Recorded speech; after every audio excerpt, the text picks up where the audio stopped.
This is Dr. Shrija from Department of Chemistry. Thank you for joining today's virtual international seminar on integrated approach of chemistry and material science for sustainable future in commemoration with the National Science Day. Every morning is a surprise and every sunrise is a challenge and each day is a gift. To give the first fruit of the day and to show our love to the God Almighty, let's start our program with a prayer. I invite Ms. Shanmati from 3rd BSc Chemistry to sing the prayer song. Please, Shanmati. Yes, ma'am. Thank you, ma'am. காரியம் யாவும் கனிவாய் மாறும் கணபதி அருளால் நலமே சூழும் சூரியன் ஒளி போல் இதயம் ஒளிரும் சொல்லினில் அடங்கா நல்லருள் தொடரும் காரியம் யாவும் கனிவாய் மாறும் கணபதி அருளால் நலமே சூழும் பிணிகளை தீர்த்து வாழ்வழிப்பானே பிறவிகள் தோறும் துணை வருமானே பிணிகளை தீர்த்து வாழ்வழிப்பானே பிறவிகள் தோறும் துணை வருமானே மாறா கருணை செய்திடும் அவனை மாறா கருணை செய்திடும் அவனை மனதால் நினைத்து வளமடைவோமே காரியம் யாவும் கனிவாய் மாறும் கணபதி அருளால் நலமே சூழும் கணபதி அருளால் நலமே சூழும் கணபதி அருளால் நலமே சூழும். Thank you, Shanmati. Thank you, ma'am. Small cheer and great welcome makes a merry feast. I invite Dr. N. Vijaya, Assistant Professor and Head, Department of Chemistry, to welcome the gathering in an online platform. And also, I request Madam to introduce our resource person, Dr. Suguna Perumal, International Research Professor from South Korea. Please, ma'am.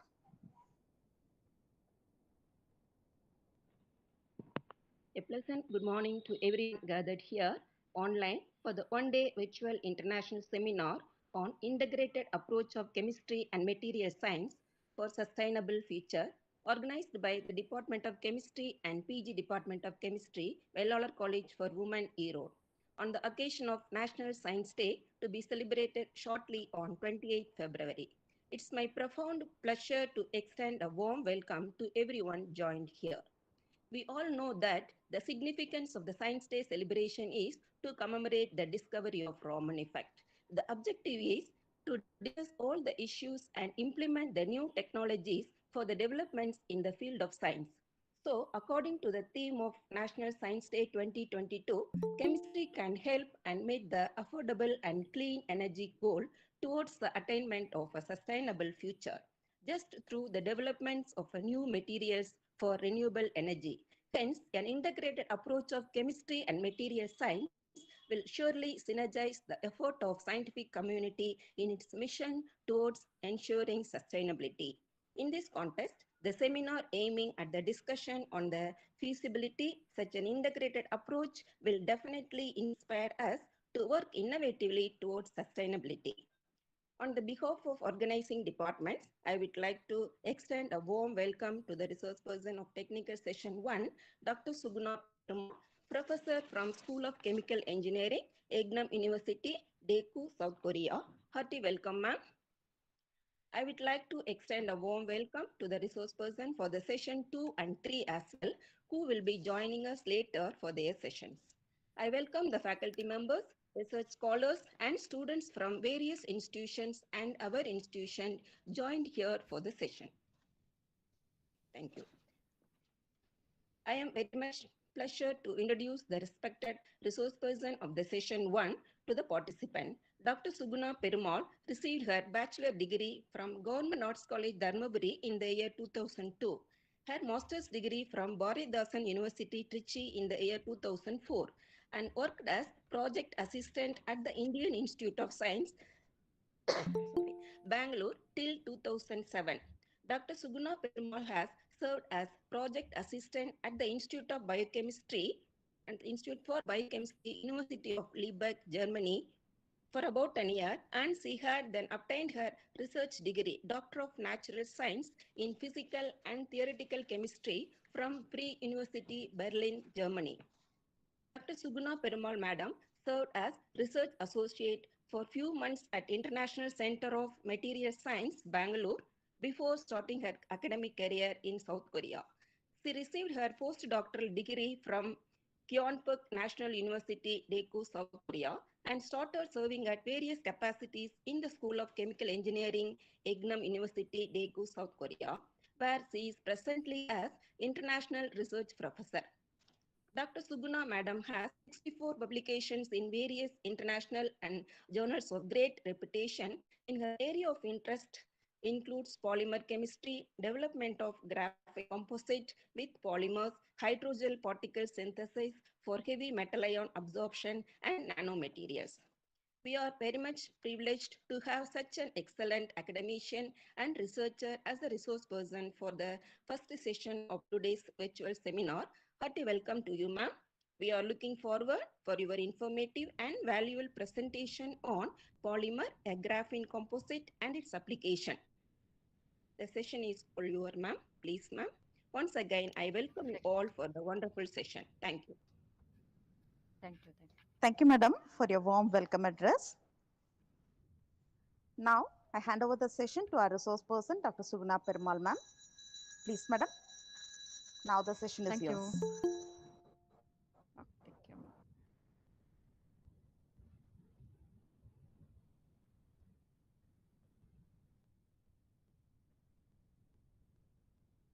Good morning, everyone. Can you hear me? With no problem? Hello? Ma'am, Hello? ma'am, your slide is Can you- visible only. Ah, Ma'am? okay, okay. Thank you. Thank you. Okay. Good morning, everyone. I am Suguna Perumal. Sorry for the late. And first of all, I would like to thank the committee members for giving me this opportunity, and I'm really very happy to meet you all in this webinar. So as you heard from my introduction, so I don't want to tell about myself, where I graduated. So I got doctorate degree from Freie University Berlin. At present, I'm working in Egnam University as a research professor. So I have worked in various institutes like an Indian Institute of Science for 2.5 years, and then Bloomberg University, and I worked in JNCR Jawaharlal Nehru Institute of Bangalore. And then at present, for 6 years, I was staying in Daegu as a postdoc and research professor. So now I am in Egnam University. So overall, my research works deals with have experience in synthesizing small organic molecules where I worked as a project assistant in IIC. I learned everything about the research, the basic fundamental research, the bottom line of the research I learned from the IIC. So there I synthesize small organic molecules and I characterized by using NMR, IR, UV. In my doctorate degree, I was exchanging the ligands on the nanoparticle surface with different ligands, and I studied the effect of the ligands on the nanoparticle. Currently, I am working with the graphene surface functionalization with polymer, and also I prepared some hydrogel particles for absorbing the heavy metal ions in the polluted water. So whatever I'm presenting now, it's work from Professor Inmo Chang's groups, that where I worked. I stayed in his group really for a long time as a postdoc and as a research professor. I was working with him like nearly 6 years. So today I will be presenting about the work only. Like it is about polymer graphene composites and its applications. So before I go to my work, like here is my present work. This where I synthesize the graphene polymer composites and I decorate with a nanoparticle also, and I use for different applications such as energy storage, drug delivery, antibacterial studies. So at present, I publish some work regarding energy storage, drug delivery, and antibacterial studies. I'm focusing next to imaging and coating application. So before I go to my topic, I would like to introduce other or tell something about the polymer and composites. So because there are many bachelor students and master students, it will be very hard to follow my research work. So instead of that, if I give some basic idea of what polymer and polymer composites, graphene composites, it will be helpful for the students to understand and to follow my talk. So polymer, as you know, polymer is everywhere. It, like almost all what we are using in our day-to-day life is made up of with polymer only. So polymer has really very long history. Like this slide shows that it proves that it has long history. That is, this is the playground which were in Red Indian were used when here is the quote: when Columbus returned to the Spain after his second visit to America, he brought back sample of the strange substance that the bouncing ball. This is the bouncing ball which they made from the gum of a tree. This made the Red Indians made like a ball. This is the ball. Then they played using this ball. This is the playground. This is a playground. So this proves that the polymer has really very long history. So here I would like to show some natural polymers. What we have: wood, cotton, leather, silk. The leather, silk, cotton, which are the natural polymer, and synthetic polymer is like rubber. What we have, the gumlet, this is also kind of a polymer. And then what is a polymer? Polymer is mainly like many repeated units of the monomer. These monomer units are combining each other to form the macromolecules. They are the where the repeated unit of monomer will be presented in the polymer. Such as here, a polyethylene polyethylene unit, you could see this ethylene unit is repeating unit. Such repeating unit of a macromolecule is called as polymer. So polymer are basically classified as organic polymer and inorganic polymer. In this inorganic polymer, we can classify as natural organic polymer, synthetic organic polymer. So natural organic polymer or whatever I show like rubber, silk, DNA. Even our DNA is a kind of polymer, protein, cellulose. Cellulose is a carbohydrate structure. This carbohydrate structure is kind of natural organic polymer. Synthetic polymer, organic polymer, what I have shown in the previous slide, like polyester, polyethylene, polyolefin, what we are synthesizing in the lab, they are the synthetic organic polymer. And the inorganic polymer is the material which has the backbone other than the carbon chain. Here you could see the carbon chain is the backbone for the organic polymer. But in case of inorganic polymer, other than organic like a carbon atom, there will be some other atom like silicon, atom or phosphine, such that. Natural inorganic polymer is like glass, sand, clays are the natural inorganic polymer, whereas the synthetic inorganic polymer or silane, phosphanes, which we synthesize in the lab.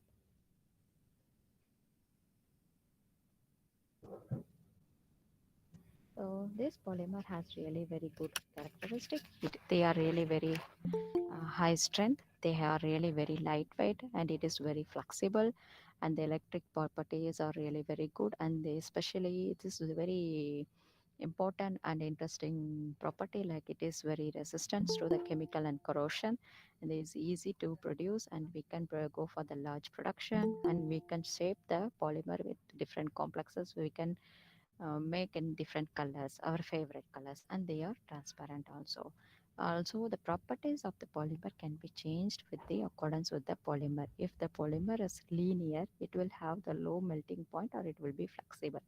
If the polymers are like cross-linked, like polypropylene or cover, they have melting point will be high and they will be rigid more compared to the linear polymer. These are the different types of polymers. Here I just showed in a slide. There's a linear polymer, branched polymer, cross-linked polymer.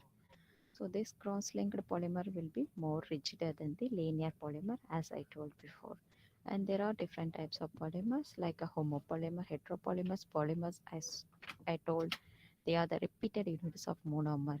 So these homopolymer means the polymers which are made from the one type of monomer. Heteropolymers is made from the different type of monomer unit. So either they can be arranged alternatively and they can be randomly arranged, so that we call as random copolymer. If alternative monomer units present, they are called as alternating copolymer. And block copolymer, where you can fix the length of the monomer units, and if you say like I need some like 10,000 or 14,000 molecular weight for my some application studies, means I can control by using the block copolymer. And they are craftable polymer also. So backbone will be the one monomer unit and the branch will be the other unit. So what are the composites? So composites like just polymer are not satisfying us. So that's why we go for the polymer composite. Composites means like mixing with other polymer or mixing with other material to make the composite. So we have natural composites also, like example like our bone, shell, wood. These are the natural composites. Biocomposite is banana, soybean, wheat, corn. These are the biocomposite, natural biocomposites. So these are the applications of the polymer composites. You see there are variety of applications are used for the in case of polymer composite. They are used in high voltage insulation, wires and cables, motors and generators, energy storage and saving, and sensor and actuators. They are really flexible and transparent. They are used as a dielectric material. So this shows that it has wide range of application. And here I would like to show one slide so that you will know how the research is very important, the polymer. You see there are like there are 7 Nobel Prize I showed here. Among this, there are 6 Nobel Prize among the polymer chemist. So from this you could know that how like violent the research is going on, the research on the polymer topic. So like 6 Nobel Prize were obtained from the chemist by chemist in the field of polymer. And then I would like to show about some graphene. These are the graphene sheets. It's a usually graphene is a two-dimensional graphene sheet. We call as a two-dimensional sheet where the sp2 carbon atoms are arranged like single layer graphene sheet. This is a single layer graphene sheet. Here the sp2 carbon atoms were arranged like a honeycomb structure, and when we roll up the single layer graphene layer, we end up with a zero dimensional fullerenes. If we roll up like a tube, it is one dimensional nanotubes, carbon nanotubes, which you are, might be knowing. And this is a graphite. Graphite is made up of many layers of graphene, single layer graphene. So these are the natural source. I mean, this is the natural naturally how graphene are present is like graphite. So graphene are present in natural as a graphite. So what we are seeing on the pencil head, this is graphite. It's a pure graphite. So here like thousands of graphene layers are stacked. How they are stacked means they are stacked by pi interaction between the graphene layers. The distance between the two layers are 335 picometer. Distance between two carbon atoms are 142 picometer. And here for this work also, they have a Nobel Prize in 2004. Actually, scientists from Manchester University, these are the two scientists, they peeled out the single layer graphene from the graphite layer, which I showed before, by using normal scotch tape, what we are using like insulation tape, like scotch tape. In the day-to-day life we are using the transparent sheet. With that they have peeled a single layer graphene sheet. For this they have obtained Nobel Prize in 2010 in physics. So this is the single layer graphene sheet, AFM image were obtained, and this is the same image of the single graphene sheet. So their properties are really very excellent, like extraordinary properties they have. Graphene. Graphene is the strongest and hardest material, and this is strongest, hardest, like it is 300 times harder than steel. This is a very thinnest material, which is really very 0.34 nanometer thick.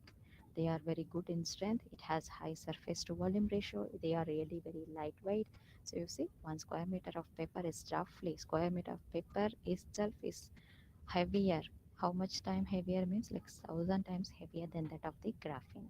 So you could see that how thin, how lightweight it could be, the graphene. And they are really very good in elasticity and flexibility, and they can be extended to 20% of its original size. And apart from the um, physical properties, they have really like optical properties, very good optical.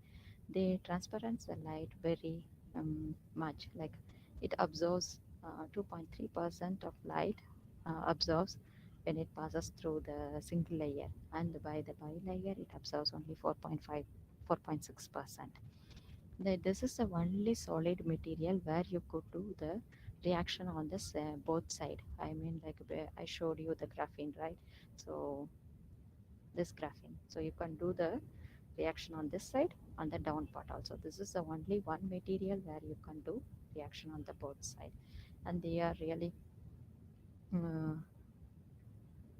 very basically how they are modified means they are modified with oxygen and nitrogen functional groups. And the electrical properties as shown here, they are really very good in electrical properties. They conduct 10 times greater than that of the copper wire. So here are the methods how we can prepare the graphene in lab. So usually graphene was synthesized by top-down method and bottom-up method. The top-down method deals with mechanical exfoliation, chemical synthesis, where they are like sonication, like chemical synthesis meant by reducing the graphene to graphene oxide, like reduction graphene oxide and then graphene oxide. So RGO, GO, like that. And mechanical exfoliation, where the adhesive tapes are used to peel out the graphene layers from the graphite. So bottom-up method is deals with the vapor, chemical vapor deposition and other methods, like mostly with using thermal or plasma.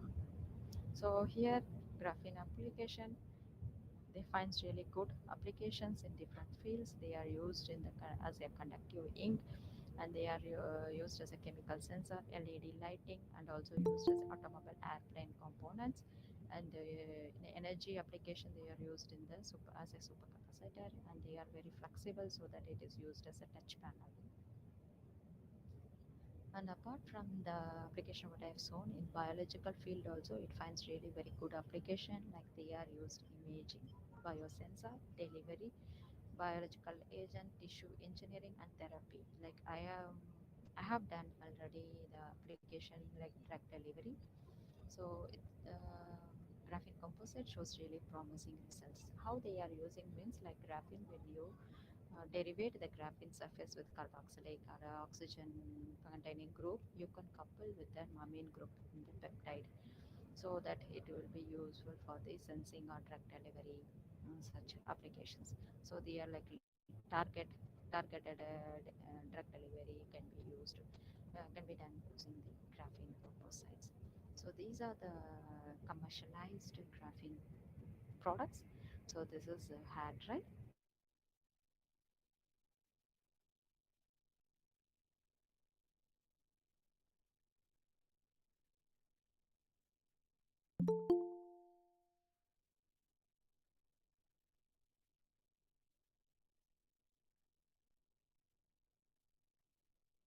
And this is the filter, graphene filter, which are used to filter the um, contaminated water to convert to the non-contaminated water, like to remove the contamination from the drink, from the polluted water to drinking water. And then this is the shoe, which is the sole is made up of the graphene layer, which is really flexible. It is reported that they are really flexible for running. They are flexible much better than the normal commercially available shoes in the shops. And the applications of regarding the polymer composite, graphene composites. So what I am doing, so here is my work. So I prepare the polymers. Actually, I prepare the amphiphilic polymer. I mean, like which has a hydrophilic and hydrophobic structure. So So lyophilic, which likes the solvent. Solvent-philic also we can tell, so that I can choose the solvent whatever I like. So I change this lyophilic unit so that in which solvent I'm supplying. And then the graphene filling, so which are showing the interaction with the graphene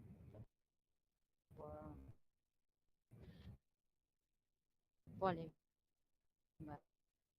So monomer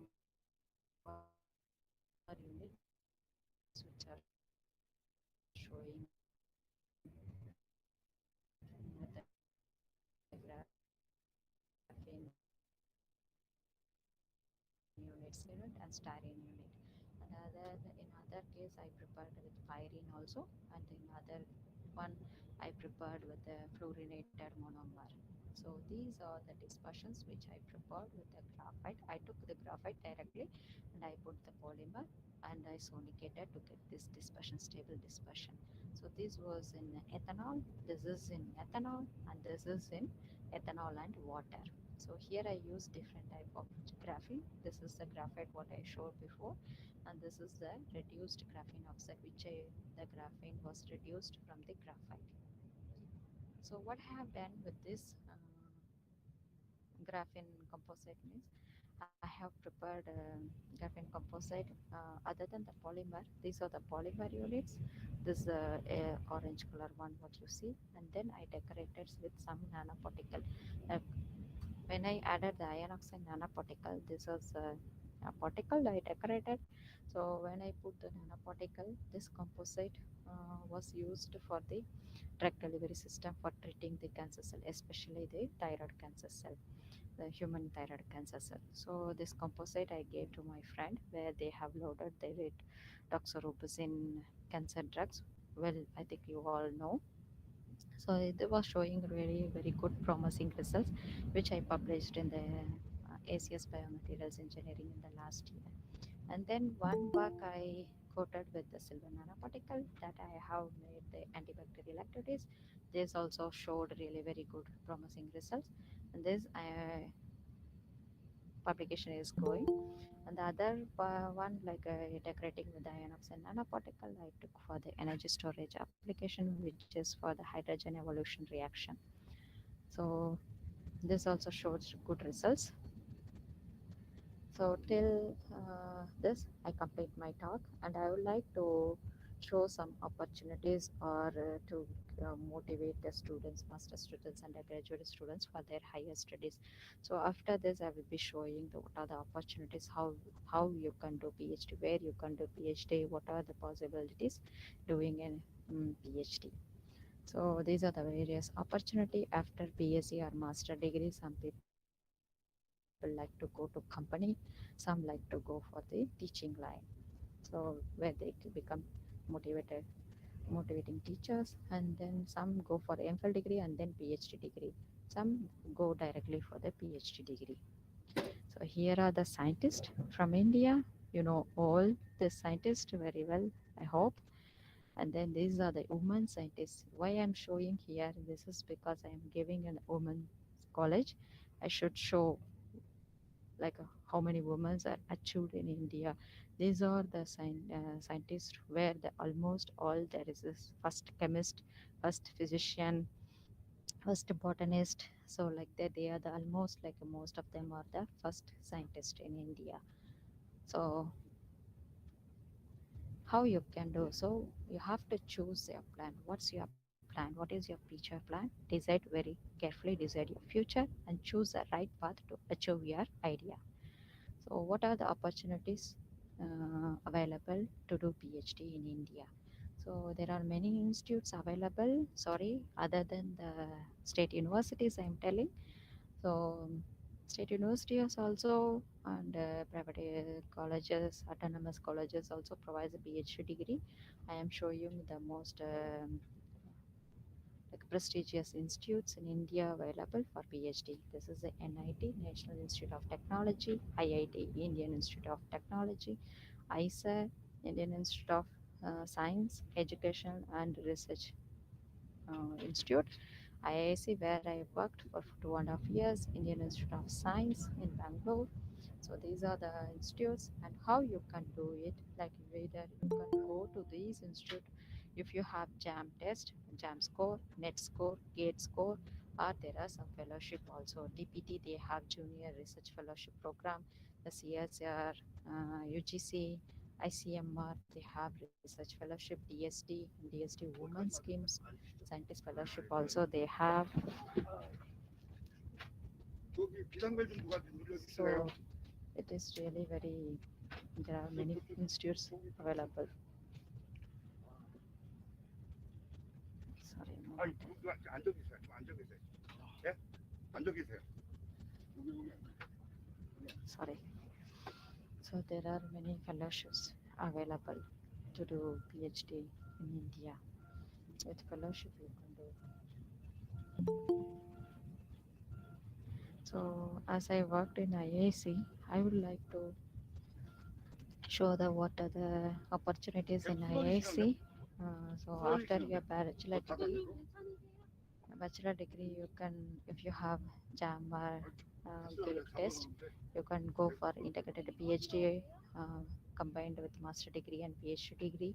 Or after your master degree, you can go with the NET and GATE score for PhD degree. Even if you are BTech or BTech or BE, so for MTech you can enter in IIC with a GATE score, and after your 12th degree also you can go for the bachelor degree and master degree for research. So other than this, like they have the special exam in IIC so that they can you can clear the exam and you can go for the PhD program. And these are the integrated PhD program details where you can see. So please go to this website for checking more details about this. So these are available for organic chemistry, inorganic, physical chemistry, solid state. So these are the departments where it is available in IAC. And other than that, actually they have the summer fellowship also. Like it means like in between your master degree and bachelor degree, after your in between like first year to second year, you have summer vacation. No? So in that time you can go for the internship. Like so the fellowships they give like a stipend with accommodation, free accommodation and free food. They are really available. So that also you can do. So please check this website for the detailed information. And internship, like summer internship only for the 2 months. So only for the 2 months it is available. May to July it is available. So that also is possible. Please go for this internship website to get the details. And as I worked in GNCR, I like to show the opportunities available in GNCSR. As IAC, this institute also has availability of doing after master degree, you can go for bachelor degree, you can go for master degree. After BTech, you can go for MTech, and integrated PhD also is available. So this is the website of JNCSR. Or otherwise, if you type in Google JNCASR, you will get the information. So they have PhD program, 2 year master program, integrated PhD program. So these are the opportunity what is available in India. So I will show few slides what are the opportunities available in abroad. So these are the fellowships. It is available in other countries like USA, UK, Germany, Australia, China. So there are Russian government scholarship, Ireland government scholarship. Just in the Google, I type like international fellowship, PhD fellowship, got these information. So these are the, see you could get for Canada, Taiwan, Singapore, Netherlands, Poland, Finland, in Saudi, so it up Belgium. So as I studied in Germany, as I graduated my doctor degree in Germany, I would like to show one slide about the fellowship available in Germany. That is well-known fellowship for PhD program, and this that as binational supervised doctor degree. It means like two countries you will get degree, doctorate degree.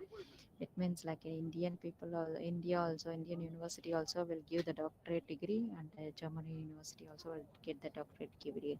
So like if you are doing for 4 years, 2 years will be in India, 2 years will be in Germany. And then Heinrich Boll Scholarship Germany for international students is available. Erasmus Scholarship is also available for the binational supervised doctor degree. And there are some websites which are available to get a fellowship, like the University Heidelberg University, which is a very old university, one among the old university, has has the web page, like they update the available, I mean the vacancies, where are the vacancies available in the inside Germany about the PhD degree, about postdoc, about the job. So every Monday at this website they update. And then my university, my Freie University Berlin, so they also have the Alam Research School. When you type the Alam Research School, they also update every Monday, they update the vacancy around in and around Germany. And apart from this, you can do approach individual professor also to get information. If you like what I have done is like each and every university I usually go to. Every university I find out the list of the professors, what research they are doing. If I like, then I approach them directly, individually mailing that I am interested doing to PhD in your group, so please let me know if there is any vacancy like that. So I approach. That is also possible. So as I am in Korea now, I like to show the opportunity in Korea. So there is a GKSP fellowship in Korea, Global Korea Scholarship. This is actually this provide the language course also. So 1 year language course, 2 or 3 years PhD. So 1 year you will be giving training for the language. So you will be staying apart from the university where you are getting the going to do PhD. So in the, if you are getting some south part university admission for the PhD degree in north part of the South Korea, you will be learning the Korea language. And then as per my knowledge, actually, Korean government, Korean university need topic test level. So they, in case that usually they need the score of level 3 or above. And apart from, if you don't get a scholarship, you can directly approach to the professor.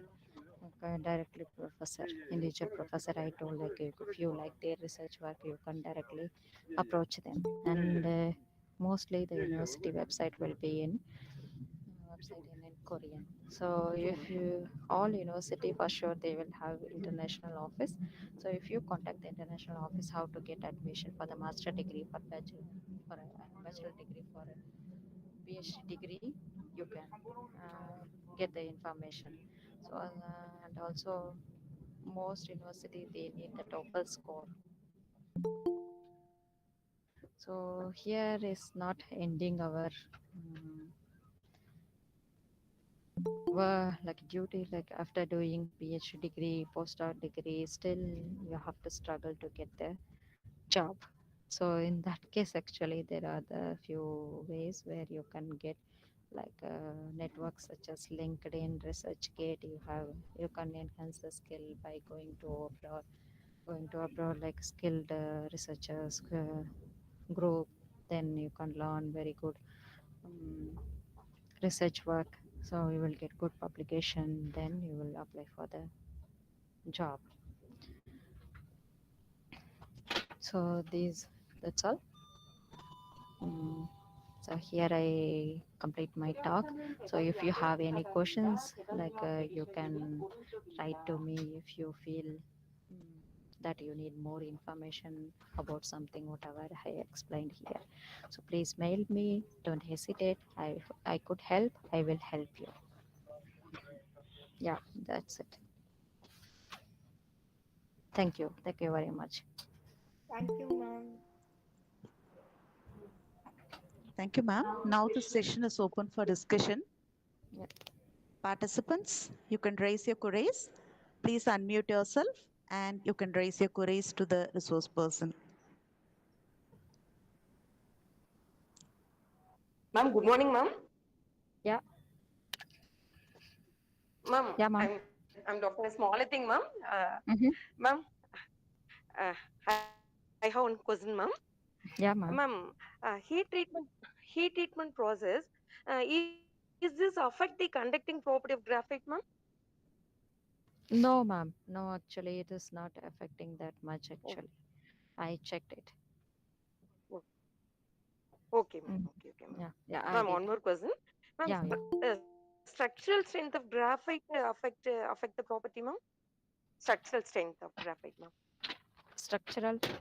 No, structural actually when I coat the Structural poly. strength of You mean after coat? Usually in my case, actually I coat with the polymer. I just add polymer to the graphite. So that one actually properties are improving, like stress strength, those things. It is actually improving. It's not decreasing. So it will improve the Okay, ma'am. composites strength only, properties only. Okay, yes, ma'am. Ma'am, compare with other carbon materials, Mhm. how to identify the graphite properties based one, ma'am? Actually, it depends upon then how you are using. If I am going to use like for a, like every compound has it has one special characteristic. But in case of Yes, graphene, ma'am. you could do really very lots of things. They are really very flexible. So even for Yes, yes, the yes. biology, they are telling that it can It has a be high done. elasticity also. Yes, ma'am. Yeah. So it Okay, depends okay, upon the polymer what you coat on the graphene. That is also matter how you change the property. okay, okay.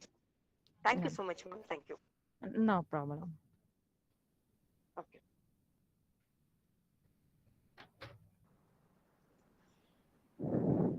Ma'am, really, it's a wonderful session. Ma'am, I have one request from Thank you. you. Yeah, ma'am.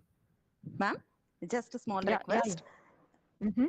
Ma'am, please switch on your video, ma'am. Let's have a photo session, ma'am, for the dear You, participants. ma'am. You're also Actually, requested I am in the train, so I to am be with on the the video. mask. Please, ma'am. Yes, ma'am. Yes, ma'am. Okay, Yes, ma'am. ma'am. It's okay. Just for record purpose, just I wish to take a photograph, ma'am. Okay, ma'am. Participants, please come on the video, please. Dear participants.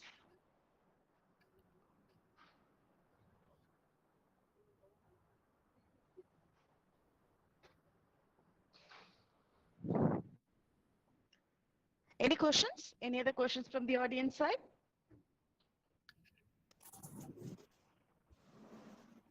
Students, Ma'am. Yes, ma'am. you can interact with madam. Hello, ma'am. Yes, Dr. Vanita. Yes, Yeah, Dr. ma'am. Vanita, you're audible. Ma'am. Yeah, ma'am. Yes, ma'am. Thank you for your informative talk, ma'am. Could you please Thank you, ma'am. suggest some eco-friendly catalyst for the reduction of graphene?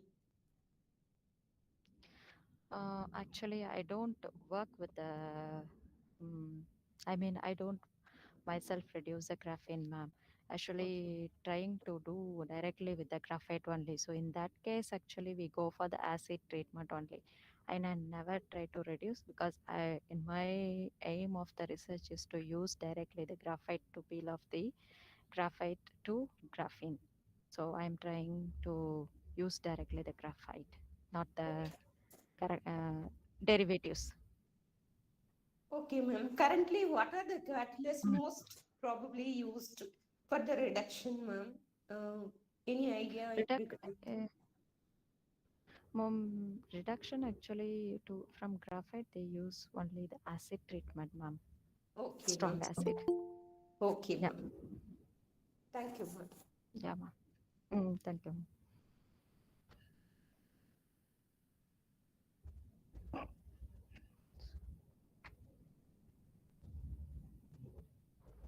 Student friends, please raise your queries.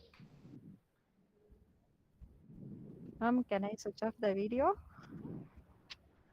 Yes, ma'am. Thank you so much, ma'am. Okay, ma'am. Otherwise, Student the friend? train will be.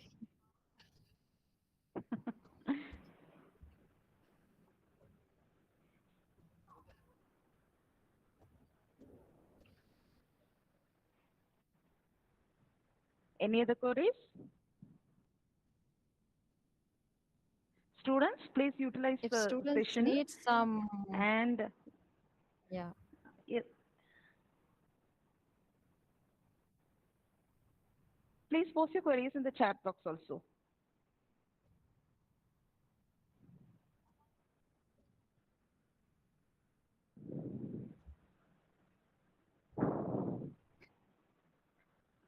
Thank you, ma'am, for your commendable knowledge transfer on polymer graphene composites and their application in a lucid way.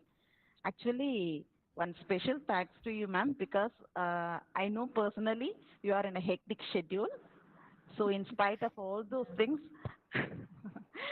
you have joined with us and you have yeah, transferred a commendable knowledge. Yes, ma'am, it's a very wonderful session to listening.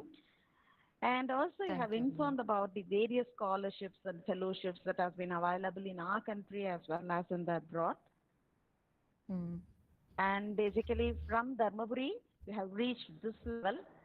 This is one of the Yeah, main reason that we have chosen you for this seminar because from a remote area like Dharmaburi, you have gone to this level. So this factor itself will motivate the young minds. So only we have selected you, and without any hesitation, without a word, you just accepted our invitation in your hectic schedule. Thank you so much, ma'am. thank you, ma'am. If someone needs some more information, please let me know. I can, if I could help, I will help for sure. Okay, ma'am. Thank you so much, Thank you, ma'am. ma'am. Thank you. Mm. Thank Thank you, you, ma'am. ma'am. Thank you, ma'am.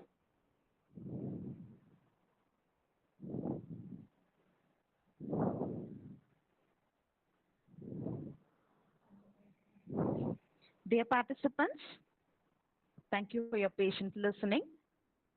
The next speaker of the session, Dr. Bharat Govindan, will join us within 5 minutes.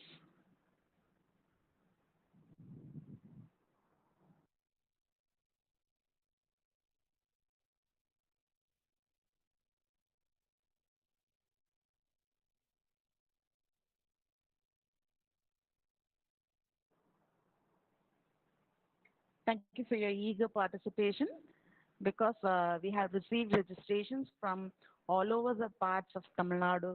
Actually, we have sent the application only to a few institutions, but we have participants from all over the Tamil Nadu. It's a very a warm thing to us, and really it's motivating us to conduct more seminars like this. Your eager participation motivates us a lot. Thank you, participants. Please bear with us just for 5 minutes. The next speaker will join us within short time.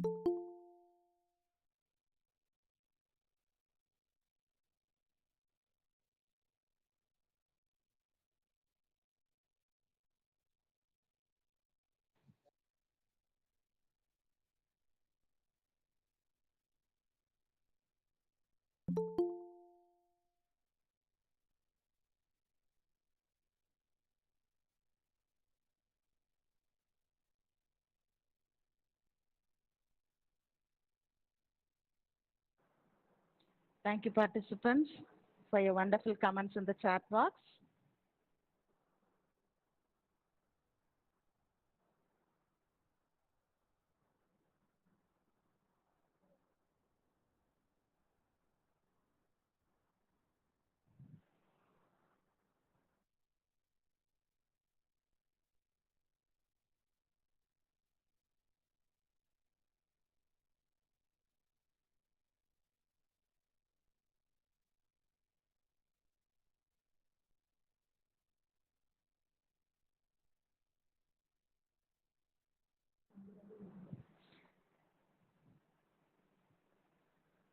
Welcome, sir. I think Dr. Bharat Govindan, sir, has joined us. Welcome, sir. Hello, madam. Thank you. Hello, sir. This is Dr. Shrija from Department of Chemistry. Welcome you, sir. Hello, madam. Yeah, good morning.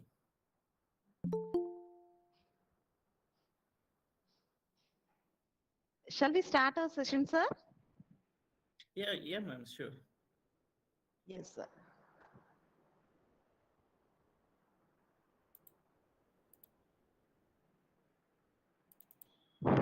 Dear participants, let's start our technical session 2.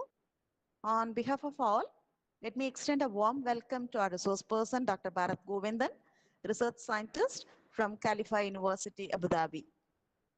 Now, I invite Dr. J. Indra, Assistant Professor, Department of Chemistry, to introduce our resource person. Thank you, ma'am. A very pleasant morning to all. I feel very proud and honored to introduce our resource person of this technical session 2, Dr. Bharat Govindan, Research Scientist, Department of Chemistry, Khalifa University, Abu Dhabi.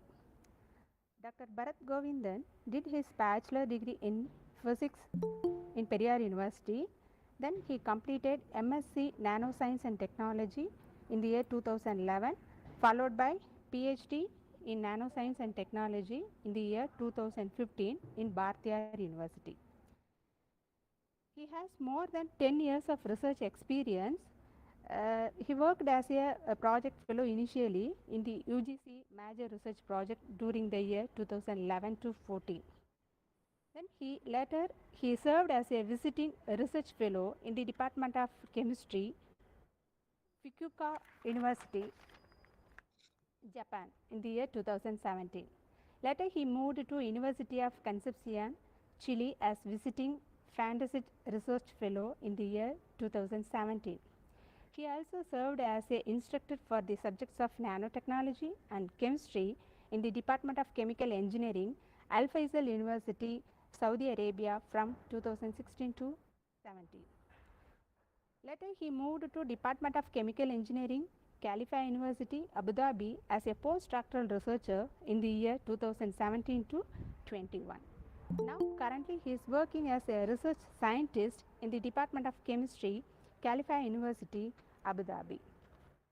Dr. Bharat Govindan's areas of research interest are photoelectrochemistry with artificial neural network, that is ANN modeling, hydrogen production, biofuel production from agricultural waste, water remediation, development of biomaterials for drug delivery nanocarriers, cancer treatment, and wound healing applications. He has published 90 articles in a peer-reviewed reputed international journals. Among them, 80 articles are in Q1 category and 7 in Q2 and 3 in Q3 category. He has more than 2,300 citations. His H index is 29 and I-10 index is 56. He is the active collaborator with various universities across the world, that is University of Cincinnati, USA, University of Southern Denmark, University of Nottingham, Malaysia, Gyeongsang National University, South Korea, University of Tarapacá, Chile, Kingshead University, Saudi Arabia, King Faisal University, Saudi Arabia, McEwan University, Canada, JP University, India, Goa University, India, Bharatiya University, Coimbatore, India, and SRM Institute of Science and Technology, Tamil Nadu, India. He is a peer reviewer in various journals, that is ACS journals, Applied Materials and Interfaces, ACS Nano, Energy and Fuels, ACS Omega, Analytical Chemistry, and also in RSC Advances, Journal of Material Chemistry A and B, IOP journals like Material Research Express, Nanotechnology, Science Direct journals like Applied Surface Science, Colloidal, Journal of Hazardous Separation and Purification Technology, Colloids and Surfaces B, Biointerfaces, Electrochemica Acta, and Nature journal like Scientific Reports. He has received many honorable awards like CSIR SRF, Certificate of Distinguished Paper Award received from Association of Chemical Sensors Taiwan in the year 2015, and also he is a recipient of Best Oral Presentation and Poster Presentation Award in various international conferences. So with this short introduction, I welcome Dr. Bharat Govindan sir to share his research knowledge and ideas and experiences with us. Welcome sir. Thank you so much, ma'am, for this brief introduction about me. So thank you so much. I thank all the people who are organizing this wonderful seminar, international seminars, and I thank the Vellamal College also for this conducting these interesting seminars. So thank you so much. So I may start my session.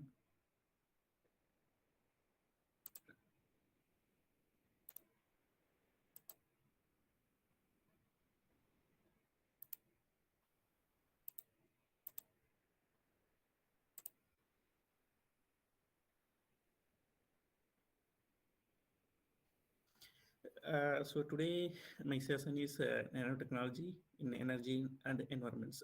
So how the nanotechnology is involved in the two emerging areas. So first one is energy. So energy needed for our daily life, and we are producing energy from various resources.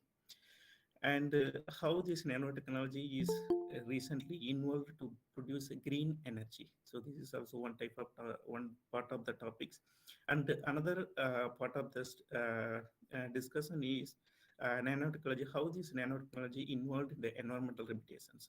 So these both we are going to discuss today, and content of the completes this seminar is nanomaterials. So fundamental of nanomaterials, and everyone knows about the nanomaterials, and the nanomaterials energy. So where especially how these nanomaterials are utilized to produce a hydrogen energy, that is called a green energy, and then how these nanomaterials is involved to produce bioil, and then conversion of bioil into biofuels. So for the conversion of bioil into biofuel, also various catalytic materials, nanomaterials, they used to convert. So this is also nanomaterials, one of the important application in this biofuel field. And also how these nanomaterials nowadays threat to our human communities because of raising the flue gases, especially CO2 and other nitrous oxide and carbon monoxides and methane. It is also lead to global warming, and after the lead to global warming as well as the climate change. So how we can successfully utilize these flue gases to convert into fuels, and this is also one of the emerging techniques, and nowadays the people are doing and well establishing this type of research work. So I'm going to explain about and also discussing with recent research development in the field of flue gases conversions.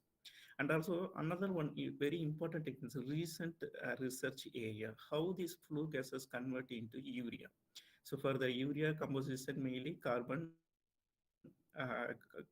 and nitrogens. So the flue gases also most of the like CO2 also having carbon, and we have enormous nitrogens. So how we utilize these both gases, CO2 and nitrogen, to produce urea. This is also one of the interesting area. So how nanomaterials play a vital role to convert flue gases into urea. So I'm discussing about these recent developments in the field. And the second part of the talk is related to the nanomaterials in environments. For example, wastewater treatments. So nowadays, especially in Tirupur and other places, they produce a lot of wastewaters like dye contaminated waters and heavy metals contaminated waters. So the various techniques already available for dye contaminated wastewater treatment. But however, recently we are developing, and also the people are focusing the capacity deionization techniques we call electrode setup. So from that capacity deionization techniques, we successfully remove the heavy metals and as well as the dye. So because when you using the catalytic material for dye degradation, after the dye degradation, it is very tough to recollect the materials. But when you're using this capacity deionization, because we are developing the electrode for the heavy metals removal as well as dye degradations. So when we're using this type of electrodes, then we may able to run more time, like almost 100 hours, even 200 hours we can run even by using one electrodes. So this is also one of the advanced techniques for the wastewater treatment. So these all are the overall content of this talk and conclusion as usual. So we know that what many people knows nowadays, because many people are working on the nanomaterials, even physics, chemistry, and then biological people, they know the fundamental of nanomaterials. However, I'm just explaining about the just basics. So what are the nanomaterials? So if you see what are the nanomaterials, there is have some definitions. For example, structure or materials who have characteristic length scales in nanometer.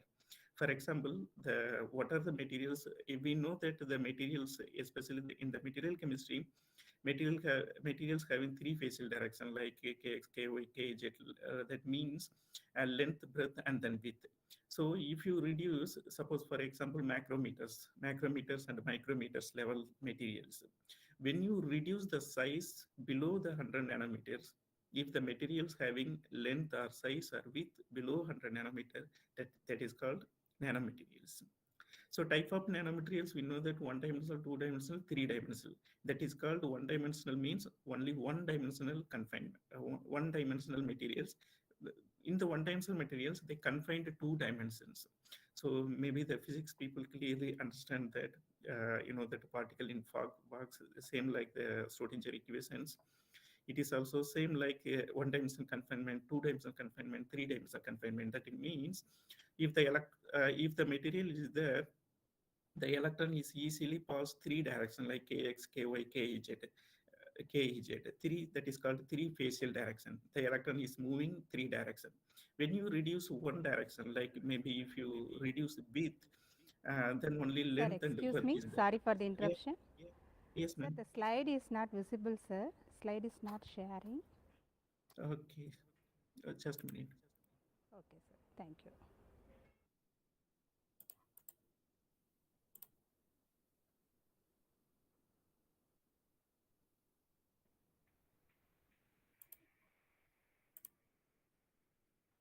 Now visible? Sir, no, sir.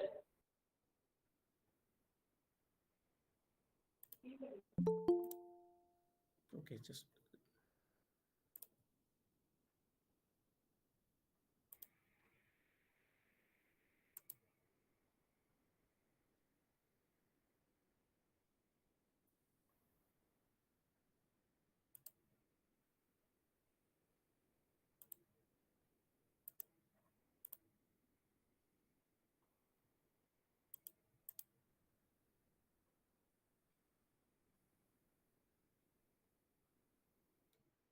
now, madam. Yes, sir. Now it is visible, sir. Okay, thank you.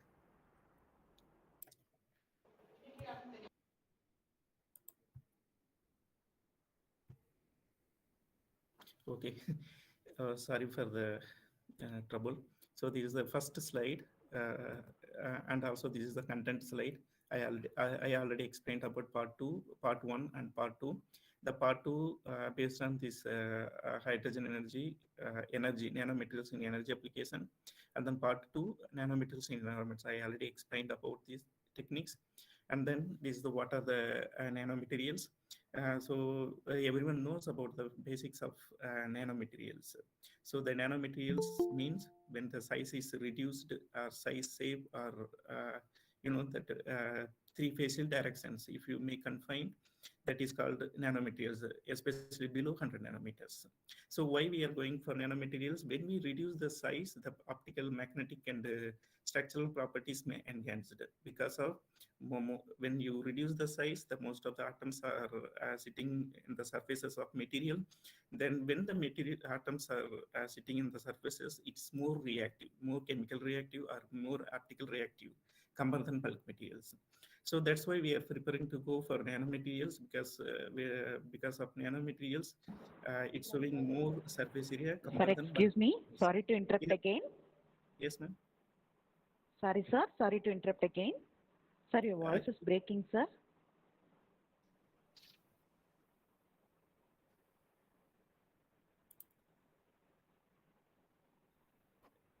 Actually, here the connections are okay, madam. Sir, now it's okay.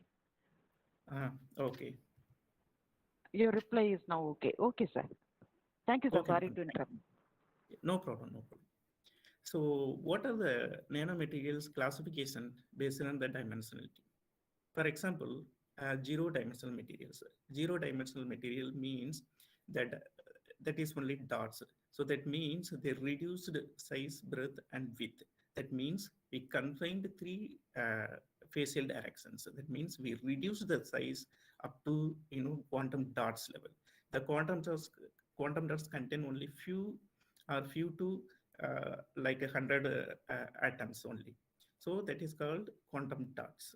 So in the quantum dots like fullerenes into some very ultra fine gold nanoparticles like below 10 nanometers, 2 nanometer, below 1 nanometer, that's all material belongs to zero-dimensional materials. And what are the one-dimensional materials? For example, nanotubes, wires, and carbon nanotubes, and some gold nanowires, polymeric nanofibrics, and some of the cell assembled structure. That's all belongs to the one-dimensional materials. One-dimensional materials. And then what are the two-dimensional materials? We know that the carbon-coated nanoplates and thin film, and then graphene sheets, and then recently the people have discovered magazines. So layered nanomaterials, these all belongs to the 2D materials.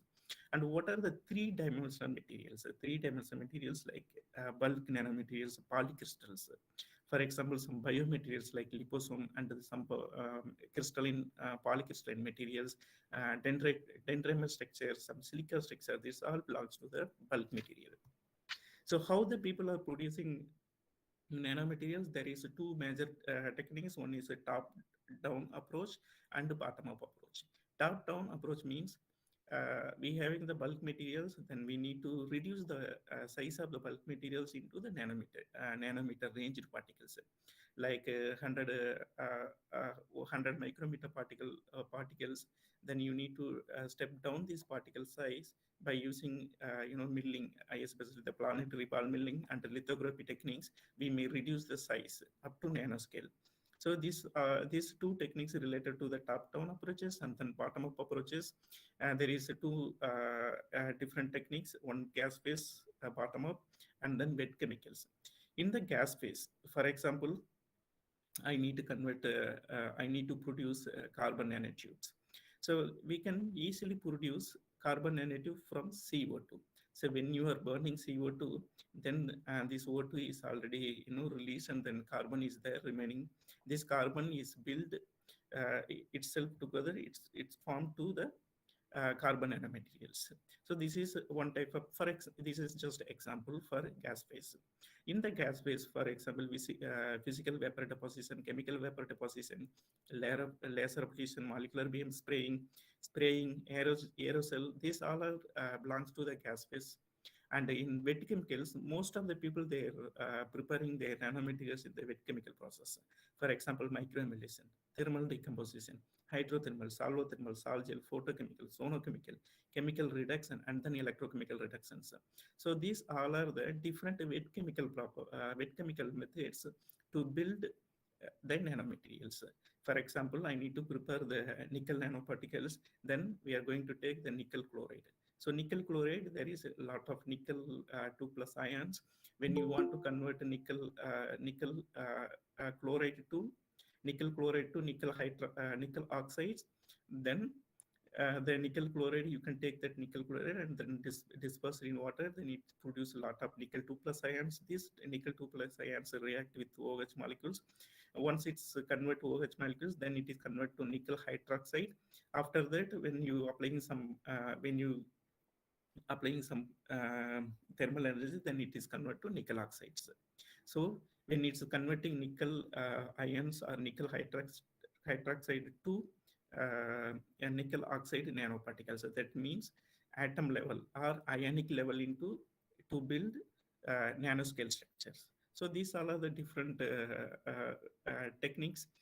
Nowadays, the people are preparing a lot of materials, especially these TiO2, iron oxide, copper oxide, zinc oxide based materials, the solothermal, and then hydrothermal techniques are best, and because we can easily convert, easily control the morphology, shape, and size. So every synthesis methods having their own unique, and so based on your requirements, you can select one of the techniques to prepare your nanomaterials. So these are the different techniques for preparing the nanomaterials. So how these nanomaterials are applied in the various fields? For example, the people are used these nanoparticles for electronics, bioengineering, textile, and defense and security and cosmetics. And also one important applications in the environment. Nanoparticles are used in the environmental, especially for energy, environmental catalysis, pollution monitoring sensors, and also wastewater treatment. Many materials like TiO2 nanoparticles, they used for wastewater treatment and healthcare. Some of the TiO2 nanoparticles, they used for some cosmetics, and even some of the iron oxide nanoparticles, they used for healthcare applications, and food and agriculture also the people are used. And another one, the heavy metals remediations. So nowadays, this is a very threat to our human community, not less human as well as the whole biological bioorganisms. So these heavy metals is accumulate to the water bodies, and then it is threat to all our animals and humans. So it is must to remove heavy metals from the water bodies. This is also one of the techniques of how these nanomaterials play an important role to remove the heavy metals from the water. So everyone knows about the top 10 problems for not only next 50 years, even next 100, 200 years. So the first place is energy, because of this is a top 10 problem. For example, energy, water, food, environment, poverty, terrorism, and war, disease, education, democracy, population. These all are the 10 top 10 problems. For first problem is energy, water, food, environment. For example, energy also very important, water, fresh water also very important, and then we need to protect the environment. So these three research problems are very crucial, and then there are many people, especially nowadays, the researchers are focusing to produce energy, green energy, and also water. They want to secure the fresh water, and then they want to secure the environment. So we are also, especially in our lab in California University, we are also focusing this important these three problems. So first, energy. So how the people are producing energy? There is a two major type of energy resource. For example, renewable energy and non-renewable energy resource. For in the renewable energy resource, we know that solar. From the solar, we can just build the solar panel, then we can generate the electricity from the solar panel by using several nanomaterials. And as well as wind energy, geothermal, water, biomass. These all are the renewable energy. And if you see the non-renewable energy resource, for example, oil, nuclear, natural gas, and coal, this all belongs to the non-renewable energy resource. And then another one very important energy resource is hydrogen. So secondary energy sources. So hydrogen must. So when you are burning charcoal, coal, oil, and natural gas, because charcoal contain hydrogen as well as carbon, and coal also contain hydrogen and carbon. Oil also contain hydrogen and carbon. Natural gas also contain carbon, hydrogen, and carbon.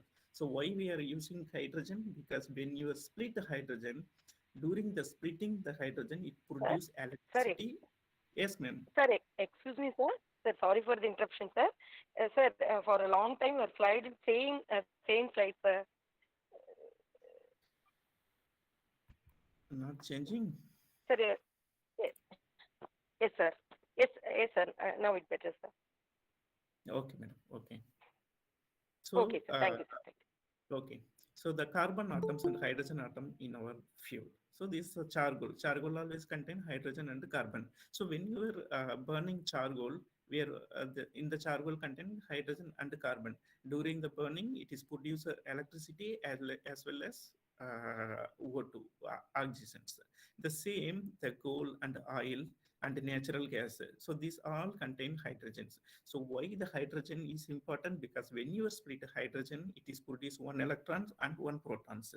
This one electrons to generate the electricity. So this is very important when you split one atoms, one charcoal molecules. So the remaining carbon, it's react with atmospheric O2, then it is produced CO2. So when you are continuously using this charcoal, coal, and oil, then it is we produce a lot of CO2. Due to this lot of CO2, it is accumulate the surfaces of our Earth and also in the atmosphere, and it leads to global warming. Global warming. So this is called this all flue gases are a reason for the global warming. So for this reason, the people are focusing only clean energy, hydrogens. So where the clean energy we produced from? So this is the million-dollar questions, and especially nowadays the people are using water as the green energy resource to produce hydrogens. How they produced it, and before that, what are the importance of hydrogen? Because hydrogen is the only green energy. Then we can utilize this energy to transportation purpose and synthetic fuels. The H2 is very important for the synthetic fuels, upgrading biomass, ammonia fertilizer. Hydrogen also very important for ammonia fertilizer synthesis, metal production, and then chemical industry process, and heat distributed power, and we can generate electricity from the hydrogen. So this hydrogen is very important to our life. Then we need to find a green energy. For example, we already the global warming already started, and then climate change already is going on, and then we need to control the as well as emission of CO2. Because when you control the emission of CO2, then we need to reduce the uses of fossil fuels, burning the coals, and etc. So for this reason, the hydrogen is very important. Now, madam, now the slides are changing, right?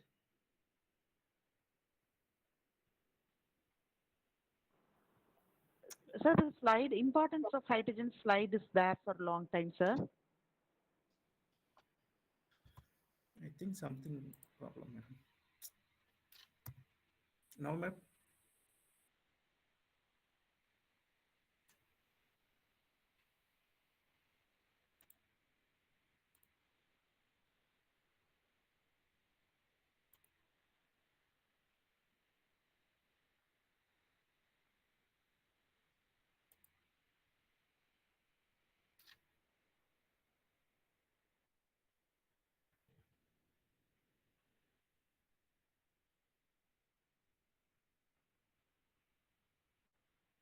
Now slides are moving, right?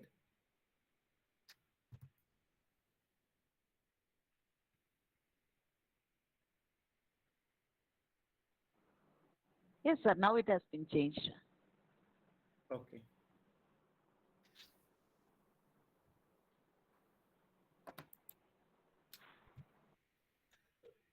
Okay, the hydrogen is very green energy resource. So we know that we having a lot of resource, green resource, especially water, especially seawater. Even we can produce the hydrogen from the seawater splitting. So I already explained about hydrogens. When you split the hydrogen, it is produced H plus and E minus. So this is called electricity. Okay, so so that's why the people are using to hydrogen to generate electricity. So when you split water molecules, then it is also produced hydrogen as well as oxygen. So this is very important techniques nowadays. The people are generating these techniques, generating hydrogen from these water splitting techniques by using various nanomaterials. So the hydrogen is the only resource when you to keep our earth is green. So how these people are produce what hydrogen from water? So they using different photocatalytic materials, for example, TiO2, and then hematite. Sir, your voice iron is oxide. breaking, sir.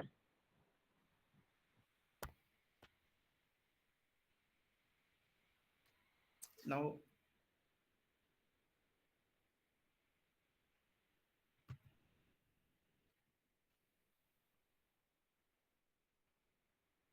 now it's okay, ma'am? Yes, sir. Maybe.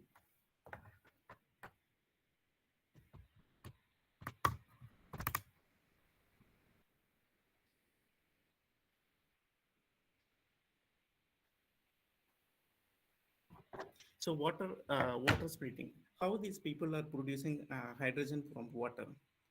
Now it's audible, ma'am, clearly?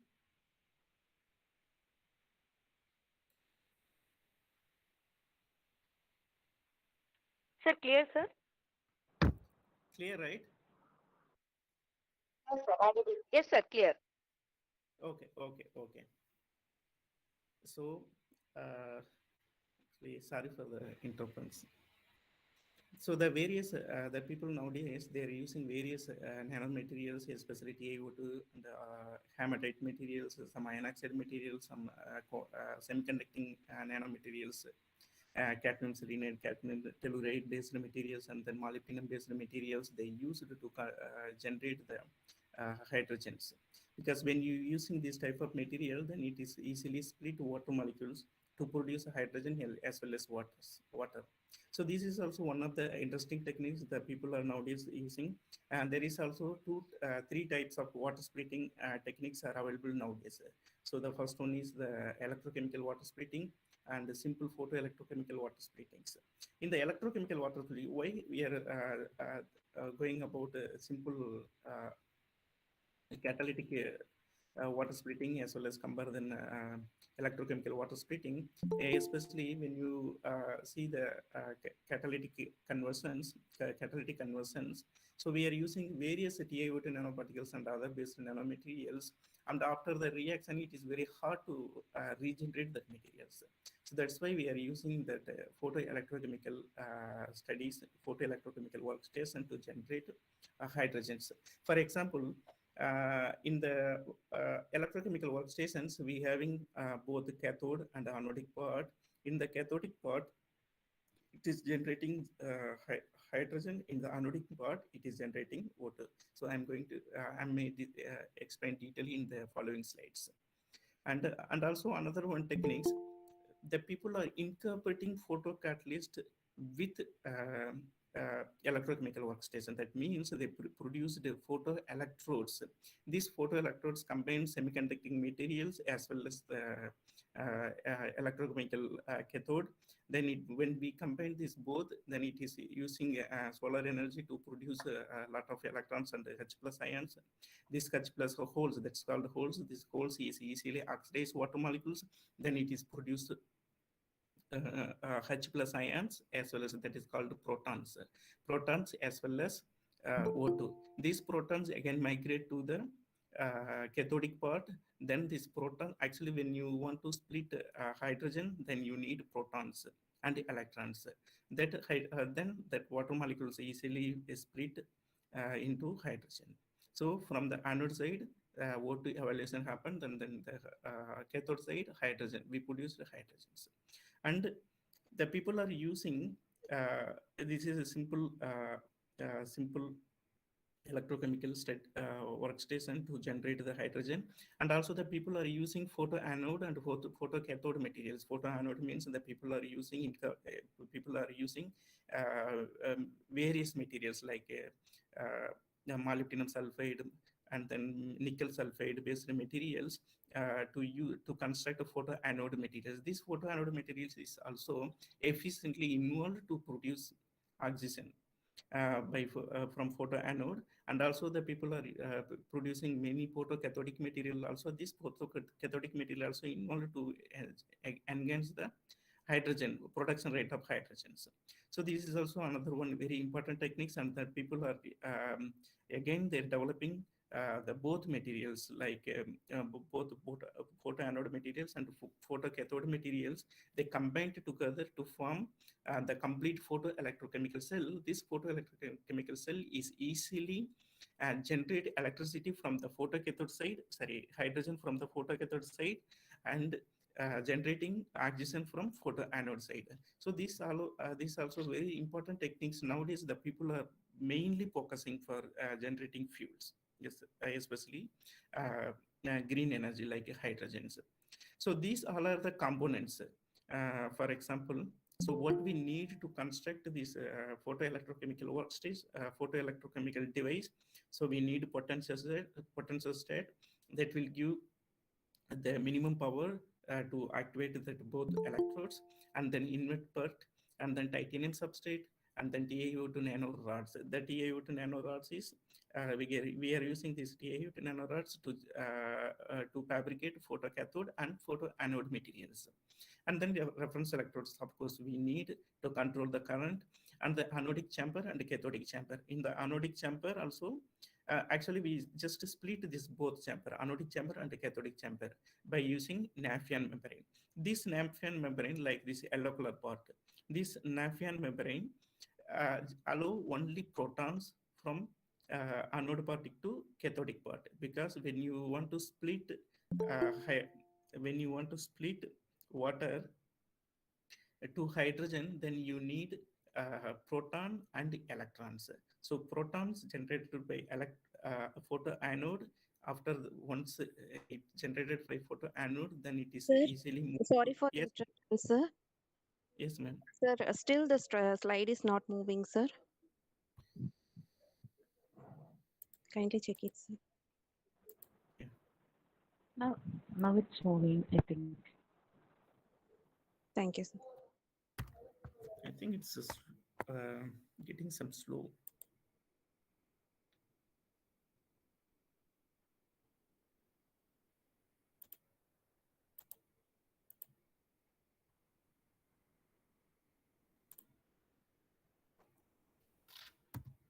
Now it's moving, right? Yes, sir, it's moving, sir. Okay, ma'am. So this is the typical schematic diagram for a photoelectrochemical cell to generate hydrogen as well as oxygens. So I already explained hydrogen we can generate from photocathode or cathodic materials, and oxygen we can easily generate from anodic materials. While generating oxygen, then it is produce enormous 2H plus. So this 2H plus, especially this proton, is needed to split water into to generate hydrogens. For example, so in this anodic part, for example, two hydrogen, two water molecules. When the light interact with this, the TiO2 nanorods, this TiO2 nanorod produce electrons as well as hole. The holes react with water molecules to oxidize the water molecules. During the oxidized water molecules, it is produced protons and electrons. These electrons are easily passed through the external circuit, then it is also supplied to the cathodic part. When you want to split, when you want to generate the hydrogen, you need protons and electrons. So in the anodic oxidation, we produced enormous O2 as well as protons. Once the protons is migrated through the membranes, here the people are using Nafion membranes. These Nafion membranes allow only proton to just move, only allow protons to pass through this channel. So especially this Nafion membrane is proton exchange membrane is called. Okay. So this 2H plus ions is easily move through this proton exchange membrane, and it's reached anode cathodic part, and these 2H plus ions, especially these two protons, and it's getting it's received two electrons to form hydrogens. So the simply the cathodic part involved to produce hydrogen in the photoanodic part involved to produce oxygen. So these all are the main components we need. What are the main components we need? One for potential state, this control the electricity and it supply to the electricity to the electrodes, and the inverter and the titanium substrate. So from the titanium substrate, we just prepare our nanomaterials or coat our nanomaterials on the titanium substrate to fabricate the photocathodes or photoanode materials. And also we need reference electrodes. This reference electrode is required to control the electricity of the total photoelectrochemical cell. And anodic cathodic chamber, we need Nafion membrane, because Nafion membrane is very important. And oxygen bubbles also produced from anodic part, and hydrogen bubbles also produced from cathodic part. So you can collect the hydrogen from the cathodic part, and also the meanwhile you can collect the oxygen from the anodic part. So when you are splitting water molecules, then you can able to generate both oxygen as well as hydrogens. Now slides are moving, right, madam? Actually, I just want to cross check. That's why. Sir, only in the schematic illustration of workstation. That slide is on, sir. Okay, this is for everyone or? Yes, sir, for everyone. Okay. So now I think the slide has changed to the next slide. Actually, I don't know, madam. It's getting very slow, so that's why the slides are not moving very fast. I'm going very forward, but you are receiving, previous slides, so that's why it's getting delayed. Yes, sir. Yes, sir. Sir, but not the previous slide. Sometimes the same slide is there for a long time. Okay, madam. Okay, madam. I think this is maybe Now some it is in communication the one errors. step. Yes, sir. Maybe. It is in the Yes, ma'am. one-step excitation, that slide, sir. Now it's moving, right? Yes, sir, it has changed. It has changed now. Okay. So this is a complete typical process how these photons are interact with the photocatalyst, and I already explained about this is all are the various photocatalysts that the researchers are using. So when the photon are interact with valence band, then it is produced photoelectrons, and then these photoelectrons are traveled to conduction band, and in the valence band also it's produced a hole. This hole is able to oxidize water, and then it is produced O2 as well as H plus, that means protons. So for the hydrogen evaluation, we need protons as well as the electrons. So when you passing when this H plus, especially these protons, interact with the conduction band electrons, because that is photo generated electrons in the conduction band, when it's interact with this conduction band electrons, it is converted to hydrogens. So we need, for the water splitting, we need at least 1.23 volt energy we need to split one water molecules to generate hydrogen as well as water molecules, sorry, oxygens. So these all are the different materials that people are, the researchers are used.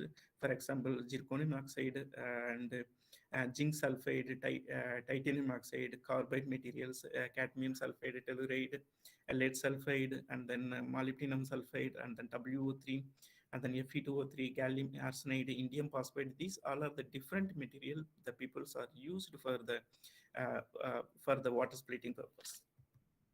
So based on these techniques, so we can easily convert water molecules into hydrogen as well as oxygens. So when we produce hydrogen from the water, it is very green. Water is a green resource to produce hydrogen, and hydrogen is a very green energy source to generate the electricity as well as various other uh, applications like many chemicals upgradations, many chemical deformation, ammonia synthesis. Most of the applications we need hydrogens. So we can easily generate hydrogen from the water splitting. So the next emerging and as well as because we know that our India is purely agricultural land, and we can also generate the energy from bioresources. For example, biomass. So how these biomass are utilized to generate the energy? So maybe you may think about how this, because biomass is different, and then how nanomaterials is involved in this bioenergy productions. So I explained later. So first I will explain about the biomass and bioenergy. So various lignocellulosic compounds. For example, you can easily produce ethanol and methanol and other energy resource from biological waste. For example, India is agriculture country. We produce a lot of sugar, starch, and cellulosic materials. We can easily generate biomass ethanol from the cellulose, starch, and sugars. Because nowadays, especially Indian government approved 80% you can use petrol, and then 20% you can mix ethanol with the petrol for the vehicle transportation purpose, for the fuel purpose. So ethanol is a crucial thing. So we having the large land, and then people are cultivating a lot of starch-based materials, sugar-based materials. Even sugarcane waste also we can easily utilize to convert biomass ethanol. And also some of the cellulose material. For example, some agriculture products, when we are cultivating, we are able to produce tons agriculture waste. These agriculture waste contain lignocellulosic compositions. So when you are utilizing these lignocellulosic compositions, they can easily produce bioethanol. So bioethanol is also one of the energy resource, green energy resource. We can easily use this for many purposes, like petroleum. It's mixed with petroleum to transportation purpose, as well as a lot of applications. So what are the different biofuel options are there? For example, gasoline replacer. For ethanol, methanol, butanol. These all are the starch derived materials, so we can easily replace gasolines. So no need to use gasolines. Okay, so we can just use ethanol, methanol, butanol for the gasoline purpose. So especially our sugar starch waste, and that sugarcane waste we can use to produce ethanol, methanol based materials, and also diesel replacers. For example, some oils, some vegetable oils, or some lignocellulosic material also. We can take that material, we can produce the bio oil from that material, then we can convert bio oil into biodiesel. For the conversion of bio oil into biodiesel, for that purpose, we need many nanomaterials to convert. So this is also another one techniques. And alternatives. You can also produce biogas and hydrogen and DMF and algae fuel from various biomasses. So these all are the different techniques.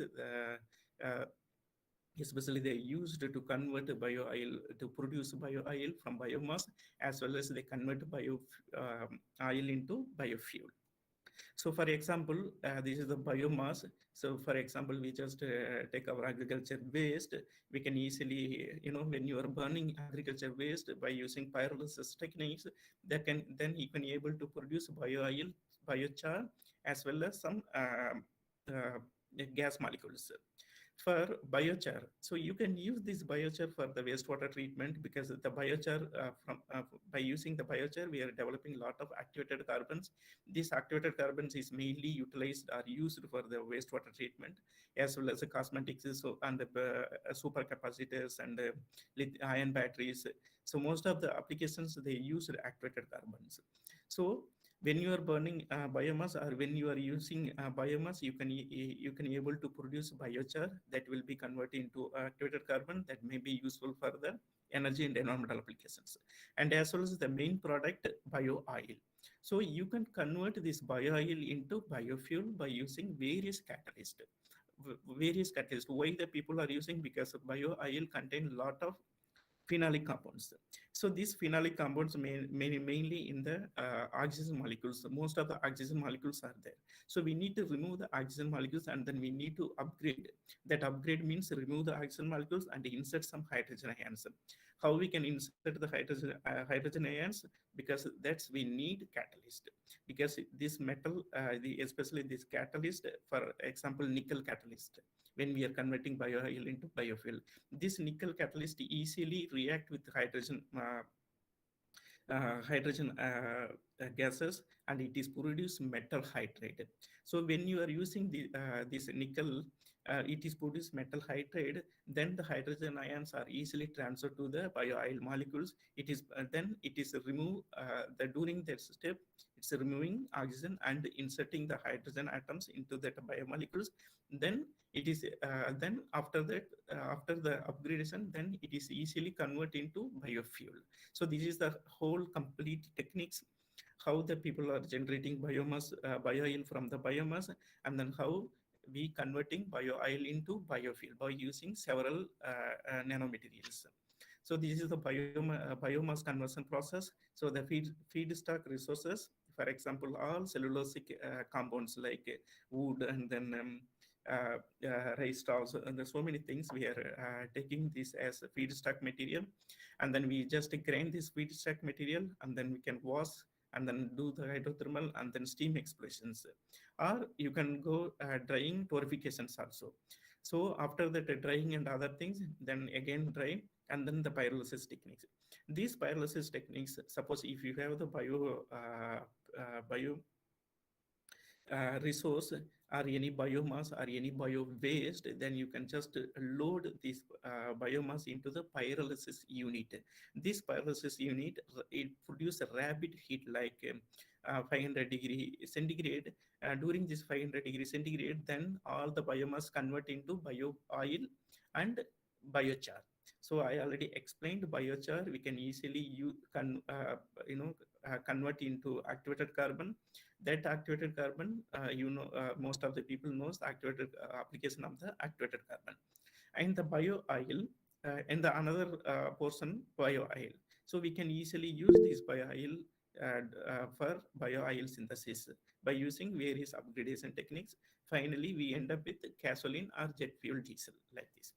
So this is also one of the techniques. So this is the typical pyrolysis conversion Sir, technique. we are seeing only the 16th slide, sir. Sorry, sir.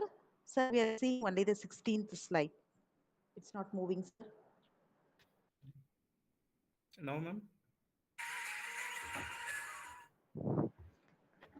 No, sir. Still in the 16th slide. Many participants have represented that also, sir. Okay. It's not moving, sir. Now it is in the 16th slide, sir. Oh, 16th slide. Yes, sir. Yes, sir.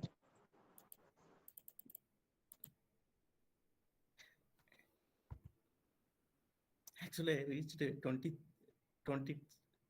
slides, ma'am.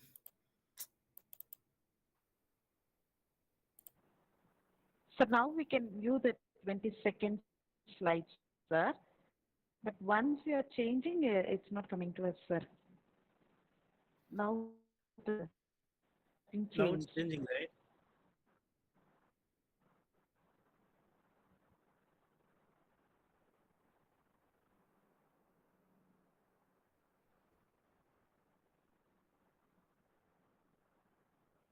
Now we can see the 22nd slide, sir. Okay, ma'am. Actually, missing a lot of Not slides, ma'am. changing to the next slide, then that.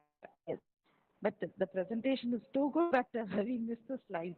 That's it, sir. Yes, ma'am. Actually, I'm also facing a lot of technical issues. I don't know what type of technical issues. Even I connected with internet cables only. But normally here the internet speed and everything is good. I don't know the think why it's not connecting properly. Your slides are very excellent, Actually, sir. never. We want to see all the slides. That's why we are disturbing you often. Sorry for the inconvenience. No problem, ma'am, because actually I'm explaining a lot of mechanisms. So Sir, actually, when the very people, excellent. yeah. So you are now visible these slides, ma'am, right? 22nd slide we are seeing, sir. Sir, can you share it Okay. in as a full screen, sir? Can you press the F5? Yes, yes. Actually, now I'm sharing full screen only, madam.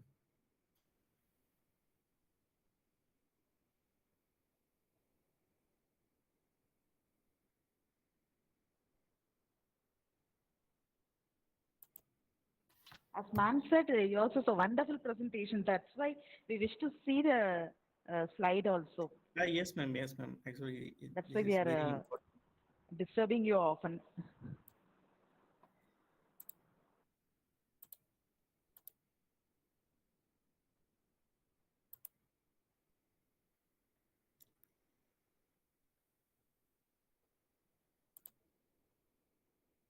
Now visible, madam.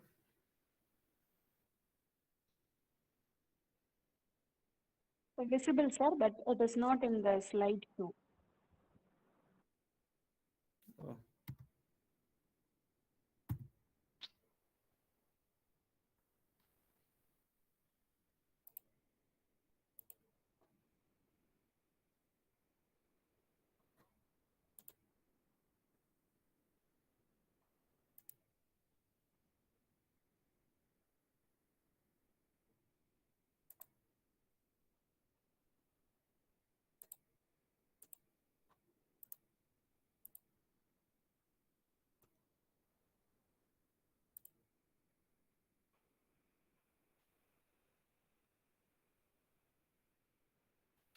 Now it's visible, ma'am.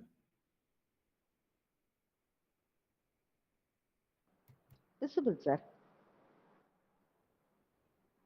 Okay.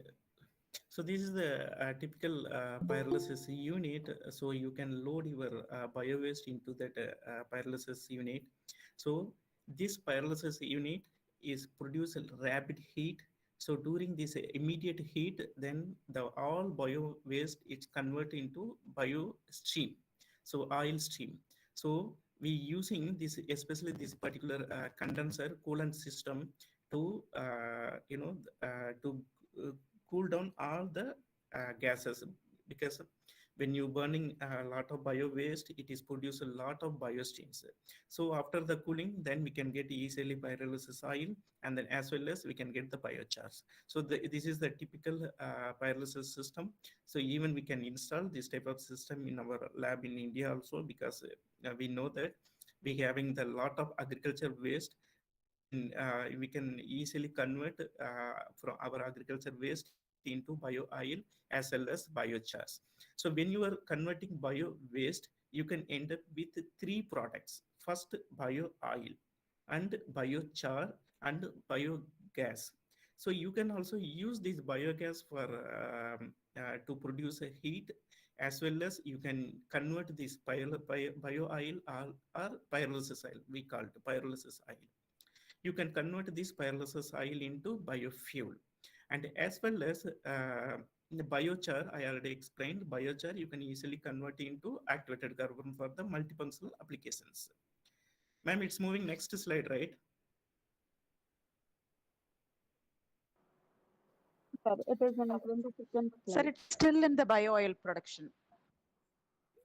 Okay. It's still in the 22nd slide, sir, bio oil production unit. Okay, madam. Okay. So now it is changed in the next slide, sir.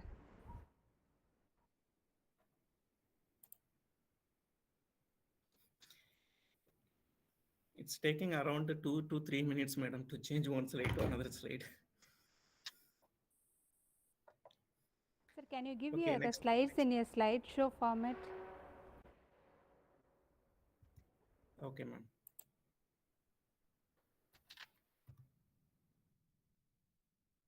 Now it's visible, right?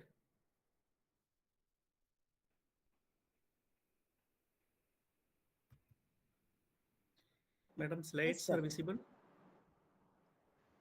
Yes, sir. It's visible now.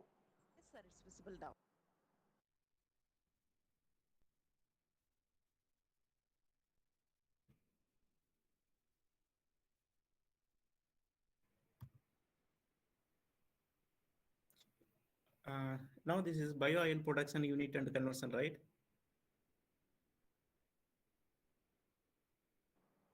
It's biofuel production process, sir. Okay, ma'am. Okay, ma'am. So I'm Okay, moving sir. next slide. Now it's visible, right?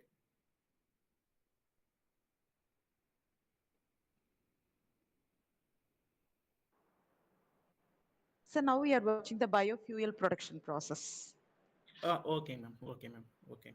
So this is bio fuel production process because I already explained biomass Yes, when sir. we convert. Yes, ma'am. Yes, sir. This already you have explained. Okay, ma'am. Okay. So biomass. So when you converting biomass into bio oil, then bio oil we cannot use that directly. We cannot use this bio oil for the biofuel purpose. Then we need to upgrade the bio oil. For the upgradation of bio oil, we are going to use a lot of catalytic materials. For example, a nickel. Iron-based material, nickel-based materials, and some iridium-based materials, some ruthenium-based materials to convert bio oil into biofuel. That means the upgradation step. Why we need to upgrade the bio oil? Because the raw bio oil contain a lot of oxygen molecules. Then we do for the lot of oxygen impurities, we can't use this bio oil directly for the biofuel purpose. So for this reason, we need to remove the oxygen, and then we need to insert the hydrogen atoms and the biomolecules. When you do this upgrading process, then we can able to use this material as uh, biodiesel purpose. Okay, so for this only purpose, we are using a lot of catalytic material to convert bio oil into biofuel. For example, these all are the different bio oil molecules. And also we using a lot of Fe3O4 nanoparticles, silica oxides, and then ruthenium-based materials, because these ruthenium-based materials is easily interact with the hydrogen atom. It is produce a metal hydride like ruthenium hydride. Then when we split this hydrogen, because when you are going to upgrade the bio oil, you need hydrogen gas, because we need to remove the oxygen and then insert the hydrogen atoms and the into the chemical structures. So for this reason, ruthenium is easily split the hydrogen atoms into hydrogen molecules into hydrogen atoms. These hydrogen atoms also easily interact with or easily insert with the chemical structure of the biomolecules. Then it is completely convert into sustainable suitable fuels like alcoholic structures. So this is the one of the important method to convert bio oil into biofuels. So whatever, especially in our India, we having the a lot of agriculture resource. We can use this bio waste to convert to convert bio oil. We can use bio oil to convert into biofuel applications. So these all are the main upgrading systems. There is a two type of techniques available nowadays. One is electrochemical techniques, and another one is a simple hydrogenation process. In the simple hydrogenation process, also we can directly convert the bio oil into biofuels, as well as the electrochemical upgradation. Also, we are especially in our lab, we are focusing both techniques to convert bio oil into biofuel, as well as by using two different techniques. So this recently we published this work, and we successfully prepared bio oil from date seed, because in Abu Dhabi, Abu Dhabi is major country for date productions. So from the date waste, we are taking that, because date seed is a major waste from the date fruits industries, and then we can use this date seed waste to produce bio oils. So we use 500-degree temperature for mass, just for examples, and then time 30 minutes we produced bio oil, as well as biochar also we produced. The biochar we prepared for activated carbon. Then that activated carbon we used for water purification purpose. And then this pyrolysis oil, that is called bio oil, we convert into biofuel by using catalyst. So here we prepared a nickel iron catalyst because nickel is very reactive with under in the condition of hydrogen. It is easily react with the hydrogen and produce metal hydride. After once it produce metal hydrides, then it is easily remove the oxygens, and then it is easily insert the hydrogen to the chemical structure of the biomolecules.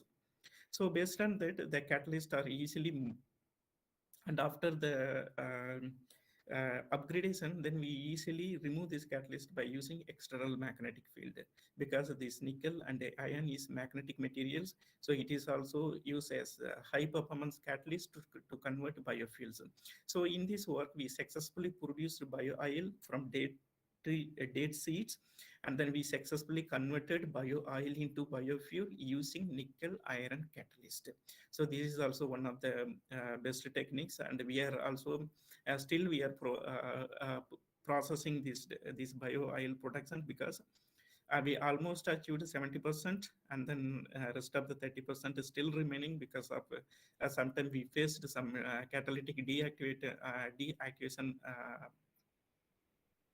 problems, and hope we may able to overcome these problems also. And waste conversions. For example, waste tires. So especially nowadays, due to the large volume of vehicles, it is produced a lot of waste tires. So these waste tires also we can easily convert into fuel. So because the waste tire, when you burning waste tire, it is produce high quality bio oil and as well as biochar.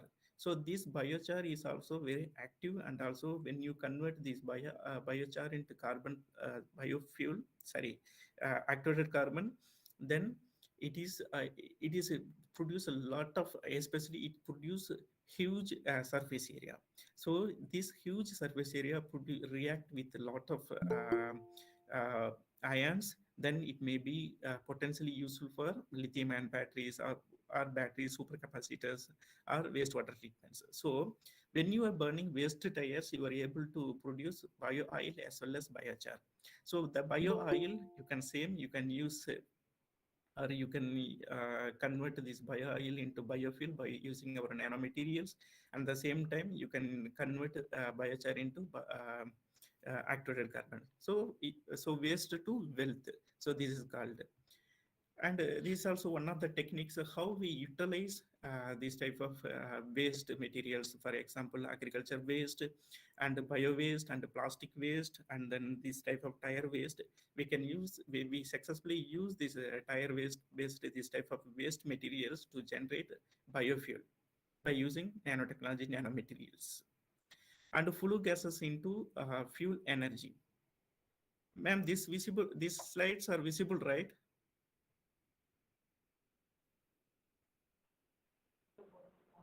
Sir, again the slide is not moving, sir. It's still in the biofuel production, sir. Okay.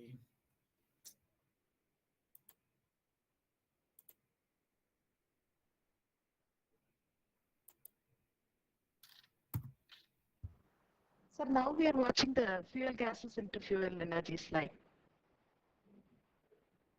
Okay.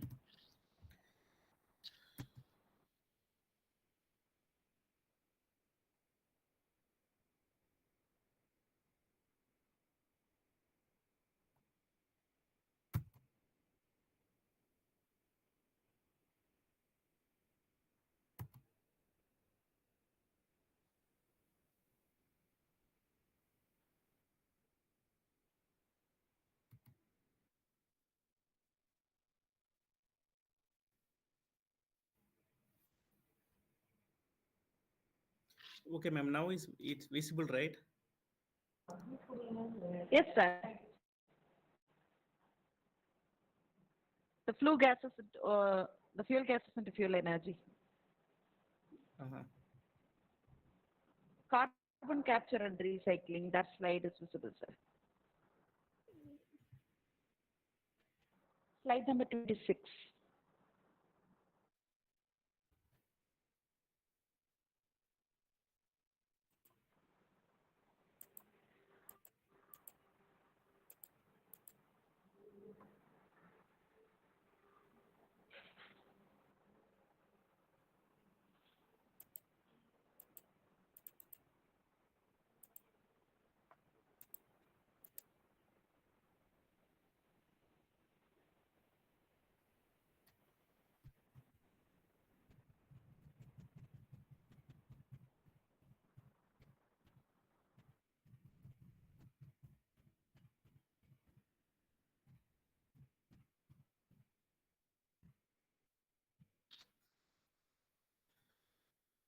Madam, now it's nanotechnology in environments, right? Yes, sir. Yes, sir. Okay. So how these nanotechnologies are used in the environment's applications? So we know that water pollution. So water pollution is a crucial thing, especially water resource is one of the main factor of existing life in our planet. People use fresh water for their needs. It's more than 2% of hydrosphere volume. First of all, water pollution is the result of industrial, agriculture, and everyday necessities, discharges of waste into rivers, lakes, and seas. The main part of the water pollution plays a large number of oil and industries waste. For example, from the industries waste, we produce a lot of heavy metals based material, wastewater, and also dye wastewaters. So then the people, especially the industries, they discharged this type of wastewater into the water bodies, and then it is completely threatened our human life as well as the many animal life. So what are the materials available for the water treatment? For example, several nanomaterials used for the wastewater treatment. For example, nanophotoCatalyst. From the photocatalysis, some example TiO2 and then iron oxide nanoparticles. These materials is easily are able to convert, reduce the toxic dye or toxic materials into freshwater productions. So it is easily reduced toxic dyes. And as well as some nanomaterials are used in the disinfectants, and some nanomaterials used to fabricate as membrane. This is called membrane-based nanofiltrations. And then some nanomaterials are used for nanoadsorptions. So in this nanoadsorptions, the mainly heavy metals or dyes, they easily used they easily remove by using various nanomaterials. That is called the nanoadsorptions. So for the comparison these all materials, all methods for the freshwater productions, so capacity deionization nowadays it is very emerging techniques because it is also multi-application techniques. For example, this is the capacitive deionization cell. Here we assembled two electrode systems. So one is negative electrodes and another one is the positive electrodes. In the negative electrode systems, especially when the water molecules, especially the contaminated waters contain all anionic and cationic molecules. In the anionic molecules or cationic molecules, that is called some positive charged materials or negative charged contaminated materials. So when you using these porous carbon materials, for example, both the two electrode system that charged opposite charges. One is a positive electrode and another one is negative electrode. This positive electrode is easily attract negative ions, and then this negative electrodes is easily attract positive ions. So this is electrosorption techniques. This is also one of the techniques related to the capacitive deionization techniques.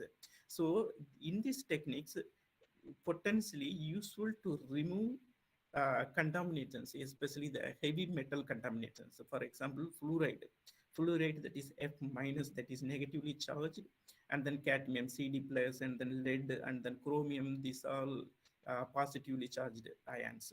So we can, when the wastewater contain all type of ions, positive ions, negative ions, dyes, phenols, and many things, many impurities. So we can easily remove this all the impurities by using this capacity deionizations. So in this capacity deionizations, ions eliminates difficult to remove ions such as arsenic, perchlorate, nitrate, and other toxic inorganics. We can easily remove these particles, remove charged particles, and also you need small, this is also very small and portable device, and then we can easily use, we can easily install this device anywhere. For example, for the electrode preparation, we just need activated carbon or metal activated carbon based composites.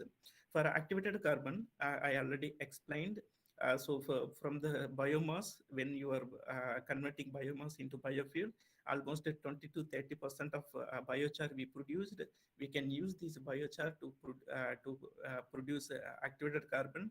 This activated carbon is potentially useful for capacity deionization techniques. So from the agriculture waste, we can end up with bio oil, biofuel, or biodiesel, as well as electrode materials. So that electrode materials we can use for deionization of charged materials, charged ions like toxic inorganic materials. So this is the advantage of capacitive deionizations. So if you see here in the schematic diagram, so anionic adsorb and then cationic adsorb there. So you can just pass this contaminated water through this system, say, CDI system, that is called the capacity deionization systems. And this contaminated water contain positively charged ions and negatively charged toxic ions.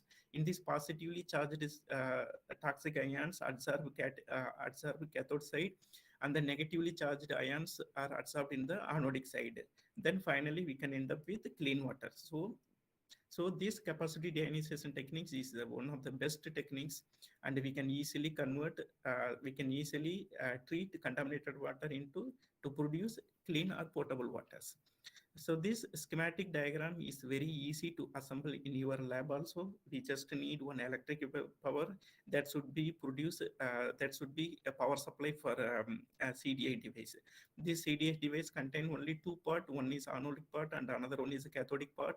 In the anodic part, we can use the same activated carbon-based materials to fabricate the anode and fabricate the cathodic materials.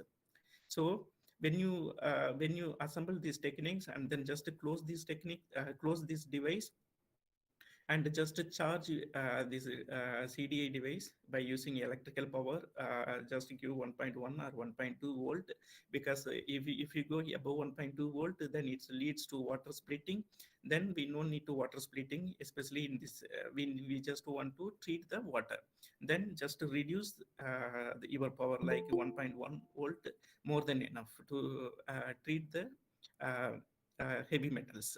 So when you are just passing your contaminated water to this CDI device, then this CDI device is easily absorb all the metal ions. Then finally we can end up with potable or desalinated waters.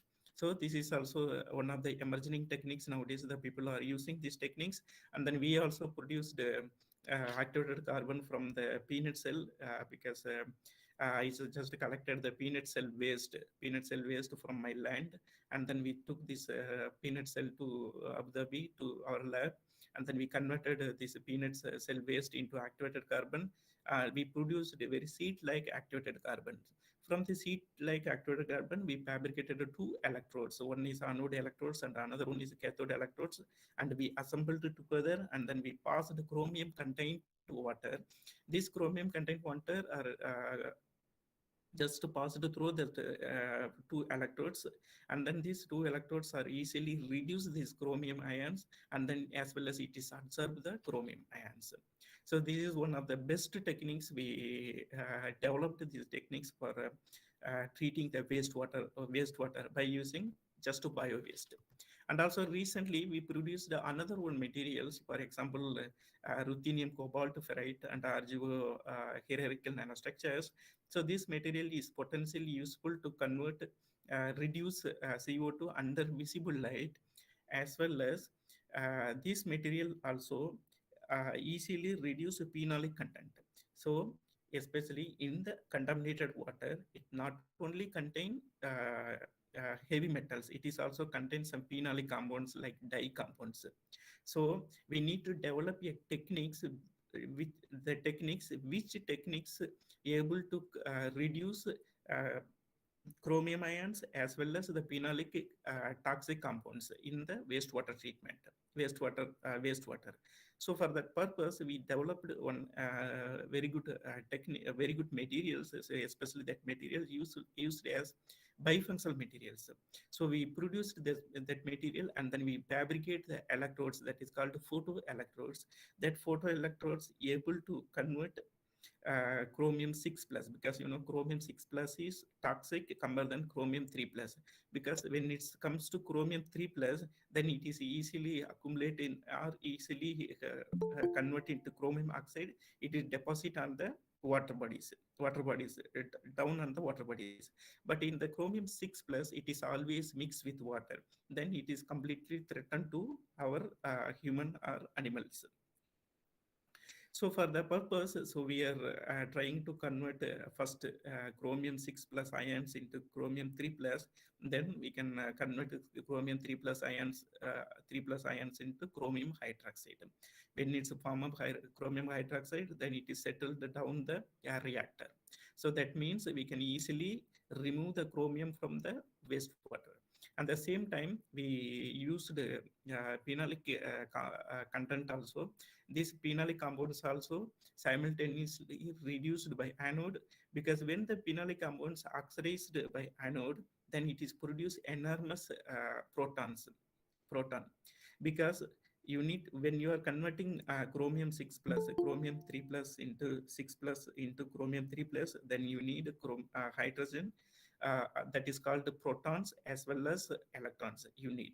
So when you convert Cr2O72 minus into Cr3 plus, then you need electrons and 14 protons.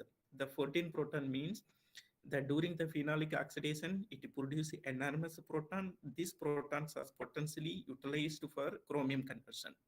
So this is one of the best techniques from this capacity deionization techniques, and coupled with this photoelectrochemical techniques, we able to remove the 100% chromium from the water. So this is also one of the emerging techniques how these nanomaterials are nowadays recently how these nanomaterials are utilized to remove the chromium ion into chromium 6 plus ion into chromium. So based on these techniques, we can be able to treat wastewater and remove contaminated heavy metals as well as dye molecules from the wastewater by using these photoelectrochemical assisted capacitive deionization techniques. So what are the advantages of the capacity deionization? So for the CDI, for decontaminating drinking water, for example, like you can easily remove all arsenic, nitrate, and the other toxic inorganics. So especially we collected some fluoride content material wastewater from Thermopuri region, and we used this fluoride content wastewater for the capacity deionization to remove complete fluoride. So we able to remove fluoride and as well as arsenic and nitrate and other toxic inorganic materials by using this capacity deionization techniques. And we can easily remove both cations and anions, and also we can easily remove charged particles, and you need small and portable particles also we can remove. And then this system require no consumables, only electrodes we need. That electrodes also we can fabricate from our bio waste, and it can be work very minimum voltage like 1.2 volt.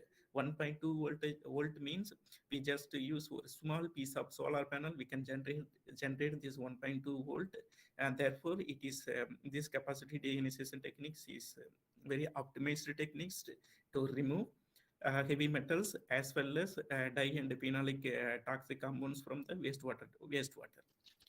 So in the conclusion, especially the various nanomaterials used for different applications like remediation of soil, environmental monitoring, remediation of treatment of water, sensing detection of pollutant gas, eco-friendly, efficient energy sources, and enhanced pollution prevention methods, and clean technology, and advanced in energy conversion storage. In the advance in energy conversion storage, especially the energy conversion, so nanomaterials is potentially used to split water to generate hydrogen, as well as the nanomaterials are potentially used to treat wastewater by using capacity deionization techniques. So these all are the different techniques, so we can able to produce a green energy and as well as we can easily treat wastewater treatment. So thank you so much for things. So I may share my slides. So I think today the technical problems, so we can't able to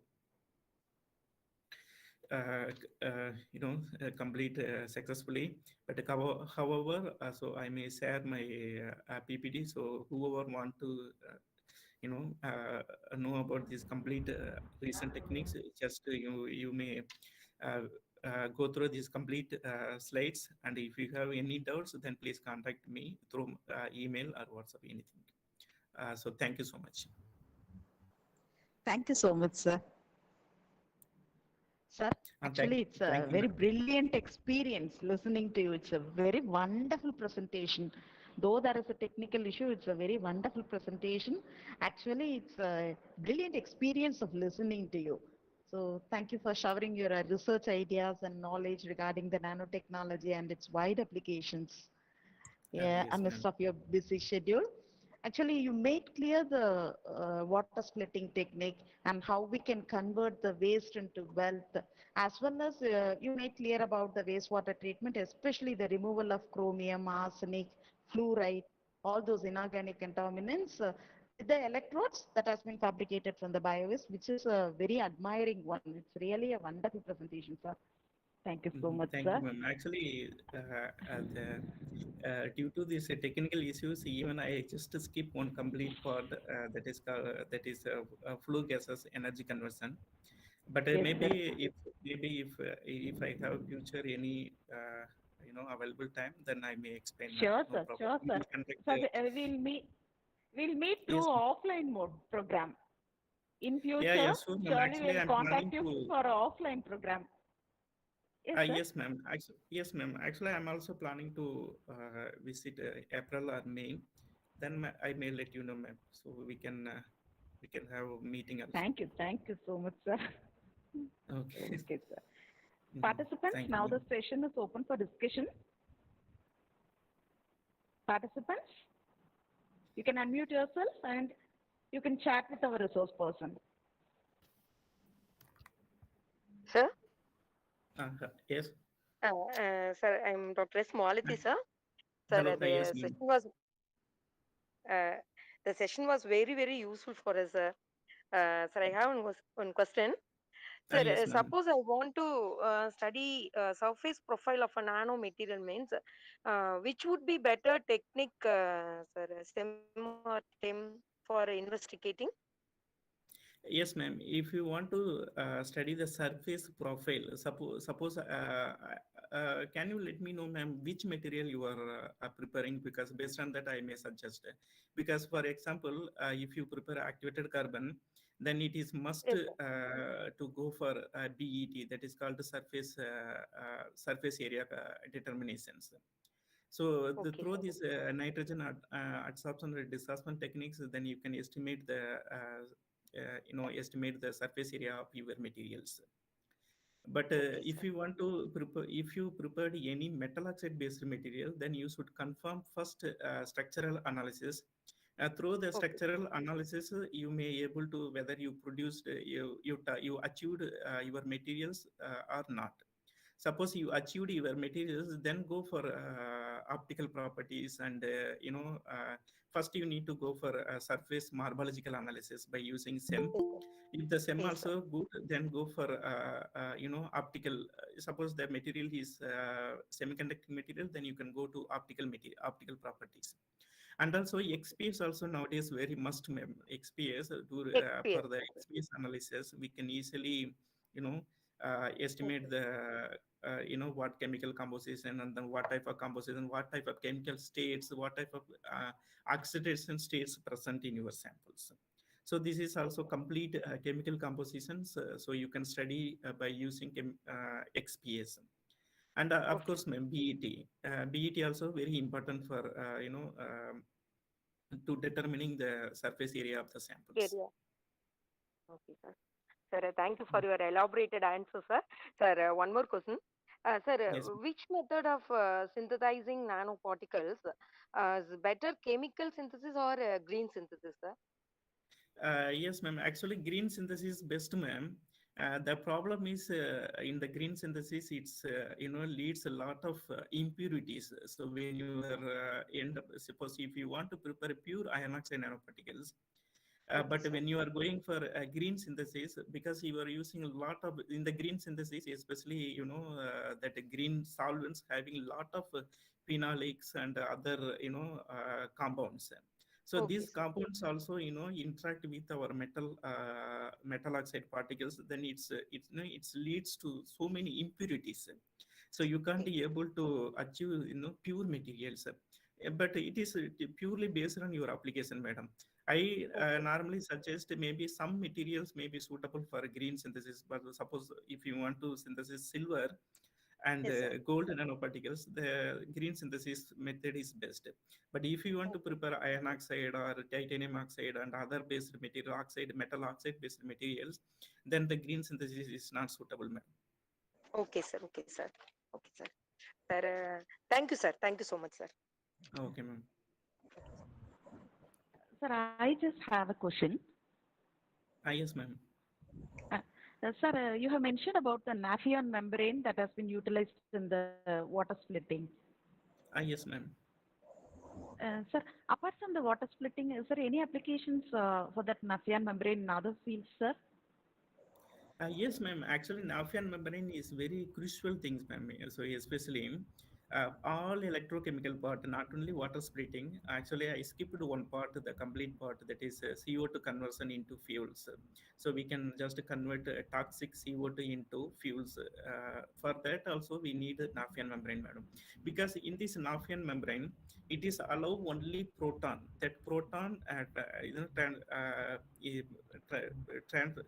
transport from anode side to cathode side, and it won't allow any other reactive species in the systems. So that's why the people are just using only proton exchange membrane, that is Nafion membrane, for the electrochemical applications. And not only hydrogen production, we can use this for CO2 reduction, and as well as some I think membrane based techniques also they used. That membrane based techniques they used for wastewater treatment, madam. There also Nafion membrane they used.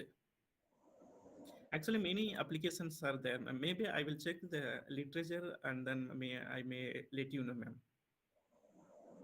Thank Because you so much, sir. especially in this Sorry, Nafion membrane, we used for electrochemical electrochemical purpose for conversion devices. okay, sir. Sir, any idea about the cost, sir? Which, ma'am, cost of? That Nafion membrane.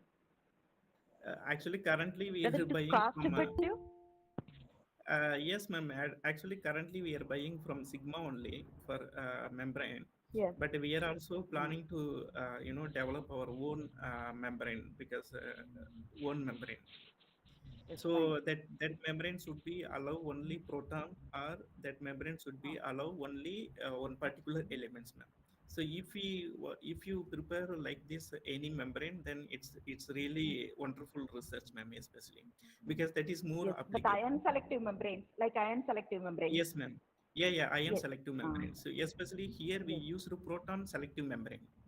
But if Yes, suppose the sir. people Thank are you so much. interested to develop many type of membranes that to capture big market, madam, especially that is also one type of Sir, one more thing you have. So many agricultural waste in our country. Like yes, so ma'am. many bio waste are available, and you told about the construction of bio oil production plants. Yes, ma'am. Sir, regarding that also, any idea about the construction cost, sir? Yes, ma'am. Suppose Actually, if we wish to apply some projects in these areas, we wish to know these things. That's why I'm asking, yes, sir. ma'am. Yes, ma'am. Actually, especially, ma'am, we know actually we are producing a lot of plastics waste, ma'am, especially municipal waste. So even compared than agriculture waste, the plastic and municipal waste having a high hydrocarbon content. When you are, when you are pyrolysis this type of bio waste. plastic waste and municipal waste. So the cost is, ma'am, actually we need to set everything in the lab. So we need to buy one small reactor, pyrolysis reactor. In the pyrolysis reactor, you just put some amount of like 200 gram of samples. Maybe you just insert the uh, pyrolysis reactor, and then what you need to do, you need to quantify the bioil as well as the biochar. So bioil, suppose the bioil percentage is like 70%, and then 20% biochar means. So then you need to estimate how much, suppose from the 200 gram of sample, how much you able to produce biochar as well as biofuel. So what are the current market value by where we need to sell this biochar? So after the biochar, you need to convert activated carbon.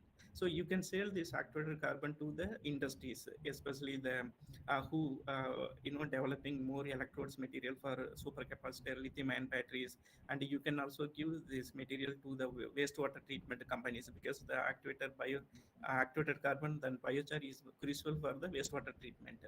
So you can calculate, suppose one kg of activated carbon, how much it cost in the market, and also in the bioil productions. In the bioil also, you need to convert to bioil.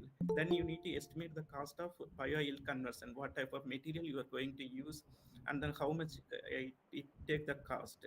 And then you need to fix the rate of the biofuel. So these all are the crucial things, madam. So you based on the research only, we can able to understand how much cost it will take, especially when we are converting bioil into biofuel. Of course, ma'am, definitely this is one of the best techniques. We can end up with both biofuel as well as biochar.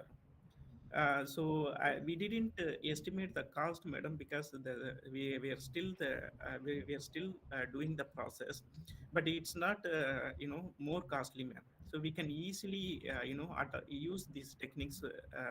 Even we can easily install these techniques even large scale in India. Okay, sir. Thank you so much, sir. Sir, we'll contact you in future also regarding this. If we need any help, we'll contact you, sir. Yes, sure, ma'am. No problem. You can contact anytime, madam. Even I'm ready to help for the technical installation for these pyrolysis techniques. So based on that pyrolysis techniques, you can able to do maybe 1 or 2 years work. Then you can able to estimate the cost of the system and everything. And then finally you can start your own plant, ma'am. No issues. But this type of plant must for every small cities. For municipal waste conversion. So if may install this type of small units every small cities, then we can able to reach our energy, as well as we can able to produce a lot of biochar, as well as we can clean our we can keep our our environment clean, madam. So this is also very important things. Actually, your field of research is need of the R part.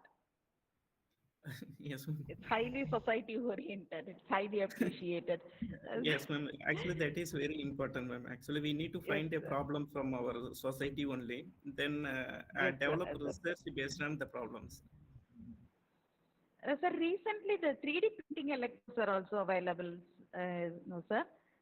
Yes, ma'am. Actually, 3D printing electrodes is really, yeah. Yes, ma'am. Yes, please.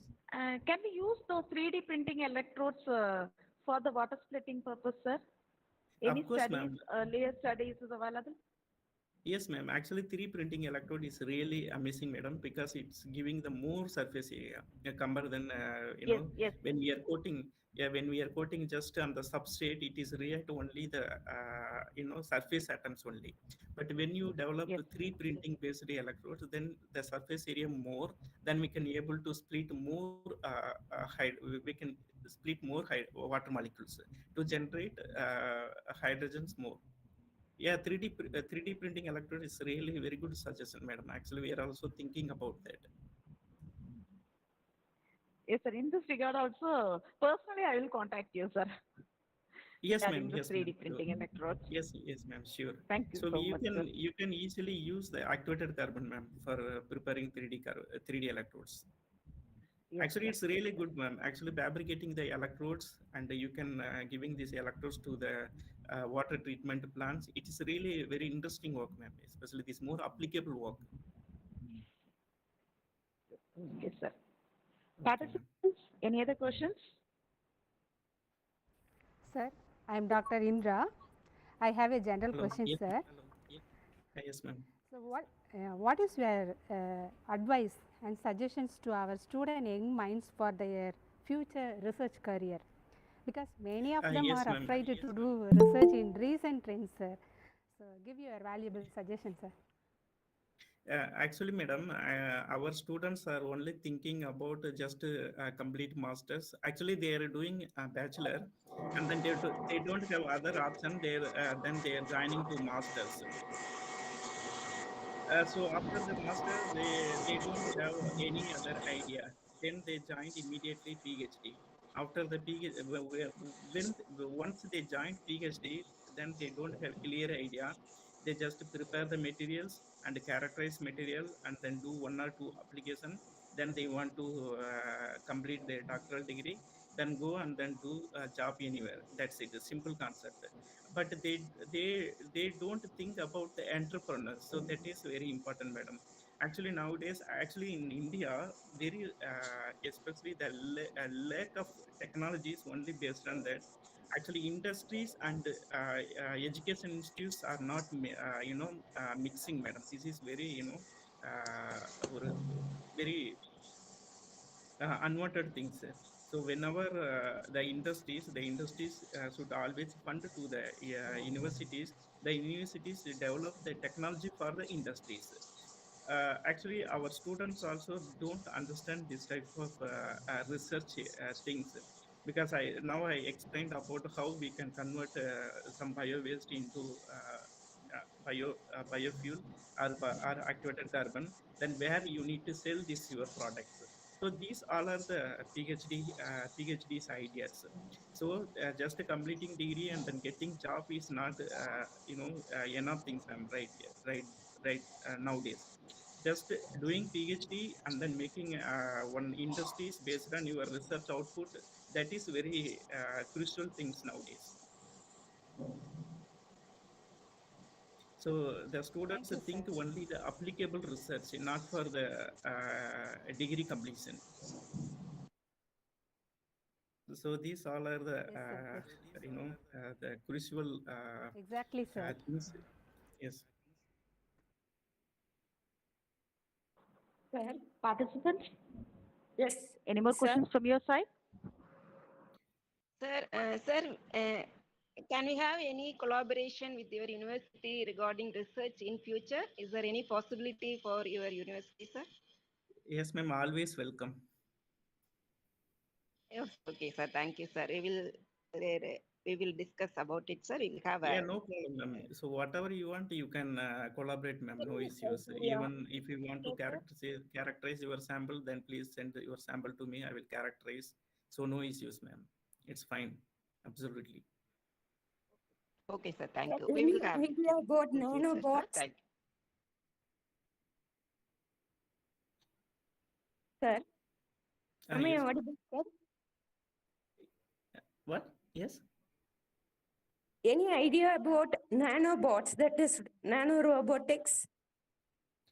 Yes, ma'am. Actually, a robotics based, and then nowadays, artificial intelligence with nanorobotics. These all are very advanced research field, and especially here, UAE government and China and then other European peoples, they are nowadays they are doing only this type of nanorobotics based research, ma'am. Actually, this nanorobotics based research, actually it is very costly research and very high-fi research. So that's why we don't want to go for that type of research. So we want to fundamental research, and then this research would be more applicable to our daily life nowadays. So actually, nanorobotics is really amazing, advanced research field compared than other field. But it is also, depending where you need to apply this nanorobotics. This is also very important things. Okay. This is also good good in futures, especially. Okay, sir. Yes, We can use it biomedical applications, sir, for this now. yes, yes, ma'am. Still, the people are developing lot of simulation using nanorobotics for for some operations and other things, ma'am. I don't know how much they achieved by using this nanorobotics for biological applications. Even Piper surgery also nowadays they are planning to do using nanorobotics. But the thing is that that's all research only in the simulation level, ma'am. Just we are just thinking, and then we are developing simulation, and then we are putting some pictures and everything in the internet. When we are seeing that internet, then we are getting very beautiful ideas from that from internet. But in the reality, ma'am, it is very tough by using this nanorobotics for especially for biological and Piper surgery applications. Okay, sir. Thank you, sir. Thank you very much. Thank you, ma'am. Students proceed masters in your university, sir? In, ma'am? Sir, can our students proceed masters in your university? PG degree? Yes, ma'am. Yes, ma'am. Actually, here many international. Actually, California University promoting a lot of international students, ma'am. Especially PhDs and master students also. Even they are getting a stipend also. Around master student they are getting 7,000 to 8,000 dirham. It's almost 1.5 lakh. And then PhD students also they are getting a stipend around 12,000 dirham, like 2 lakh, 2.5 lakh. They are getting monthly stipend from California University. Actually, California University promoting a lot of international students. Here, almost 10 to 20% of people are international students only, madam. So they just need some IELTS and then GRE scores. That's it. If you have, then please advise to student to apply position here, especially PhD as well as master. If they get, then they earn a lot, and as well as they complete their degrees very quick and easily, ma'am. Sir, can you send us the details to our mail so that we can circulate that to our students? If anybody is interested, they can pursue their masters. Yes, ma'am. Yes, ma'am. Surely, I will send the detailed things. So the students just need IELTS and GRE. That's it, ma'am. If they have, then definitely they can able to get admission here.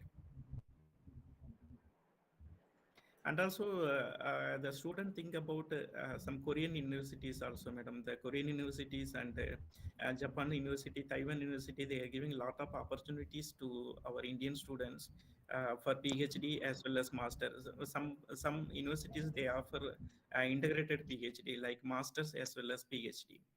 So they can even able to finish within 5 years master as well as PhD, madam.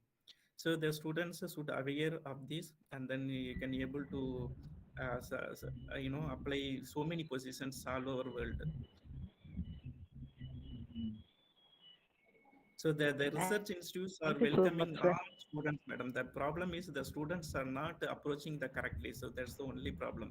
If students really want to do PhD in abroad, or they want to do high level of PhD, definitely we can able to help them, because we know that most of the friends are Korea and then Taiwan. We can easily get position for them. So it's easy. And also students would go to the university website, like Korea University website, and then you can the students also able to find the position, available positions there. If they apply, then definitely they will get the positions. For them, they just need some English proficiency course. That's it. Simple. Okay, sir. Thank you so much, sir, for sparing your hours together with us. It's really a very good experience of listening. It's a very wonderful session. Any more questions from the participants? Sir, could you please share some of the websites for searching journals? Even though we are having here some of the websites. Yes, ma'am. From your side, any specific websites is there? For publication? Yeah, to search research articles. So to Or get literature, sir. okay, ma'am. Literatures. Literature. Yes, Yeah, ma'am. Yes, sir. Literature. Mostly, especially, ma'am, in India, most of the institution they don't have access for the Science Direct, ACS, RSC, and the nature publications, ma'am. So the people are using just Science Hub. That is one yes, sir. link the people are using to download their articles from there only. But most of the time, if you feel any articles need to be very important for your research, then please send the link, ma'am. I will download, then I will send to you. No problem. Okay, sir. Okay. Thank you, sir. So because in India, especially in colleges, we don't get, especially we don't get the access for that all the journals, ma'am. Only open access journals we may get. But if Okay. you feel this literature is really helpful to your research, then please send the link. I will download the papers, then I will send to you, ma'am. No problem for my Oh, side. thank you, sir. Thank you. Okay.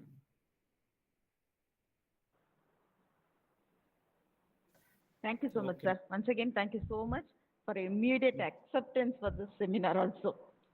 You didn't Thank you, even madam. Thanks hesitate, so much. and you're very free to approach also. It's a magic thing that such a person who is having a rich research experience with this humbleness, it's very rare to see, Thank you, ma'am. and you're one Thank you. among them. Thank you so much, sir. Thank you, ma'am. Thank you so much. Thank you so much, Sir, sir. thank you, sir. Thank you, sir.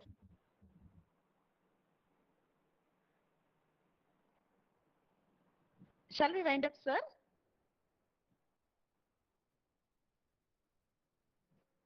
Okay. Thank you, participants. Dear participants, thank you all for your patient listening. Let's all join together in the afternoon session. Please make it convenient to join the link 10 minutes before the technical session 3. That is by 1:50 p.m. We'll join again. Thank you, participants, for your support and patient listening. Thank you all. Thank you, ma'am. Ma'am, Yes, ma'am, ma'am, the yes, ma'am. meeting is starting at 2 o'clock, ma'am. Yes, ma'am. The meeting will start by 2 o'clock. You can join the meet by 1:50. Thank you, ma'am. Bye.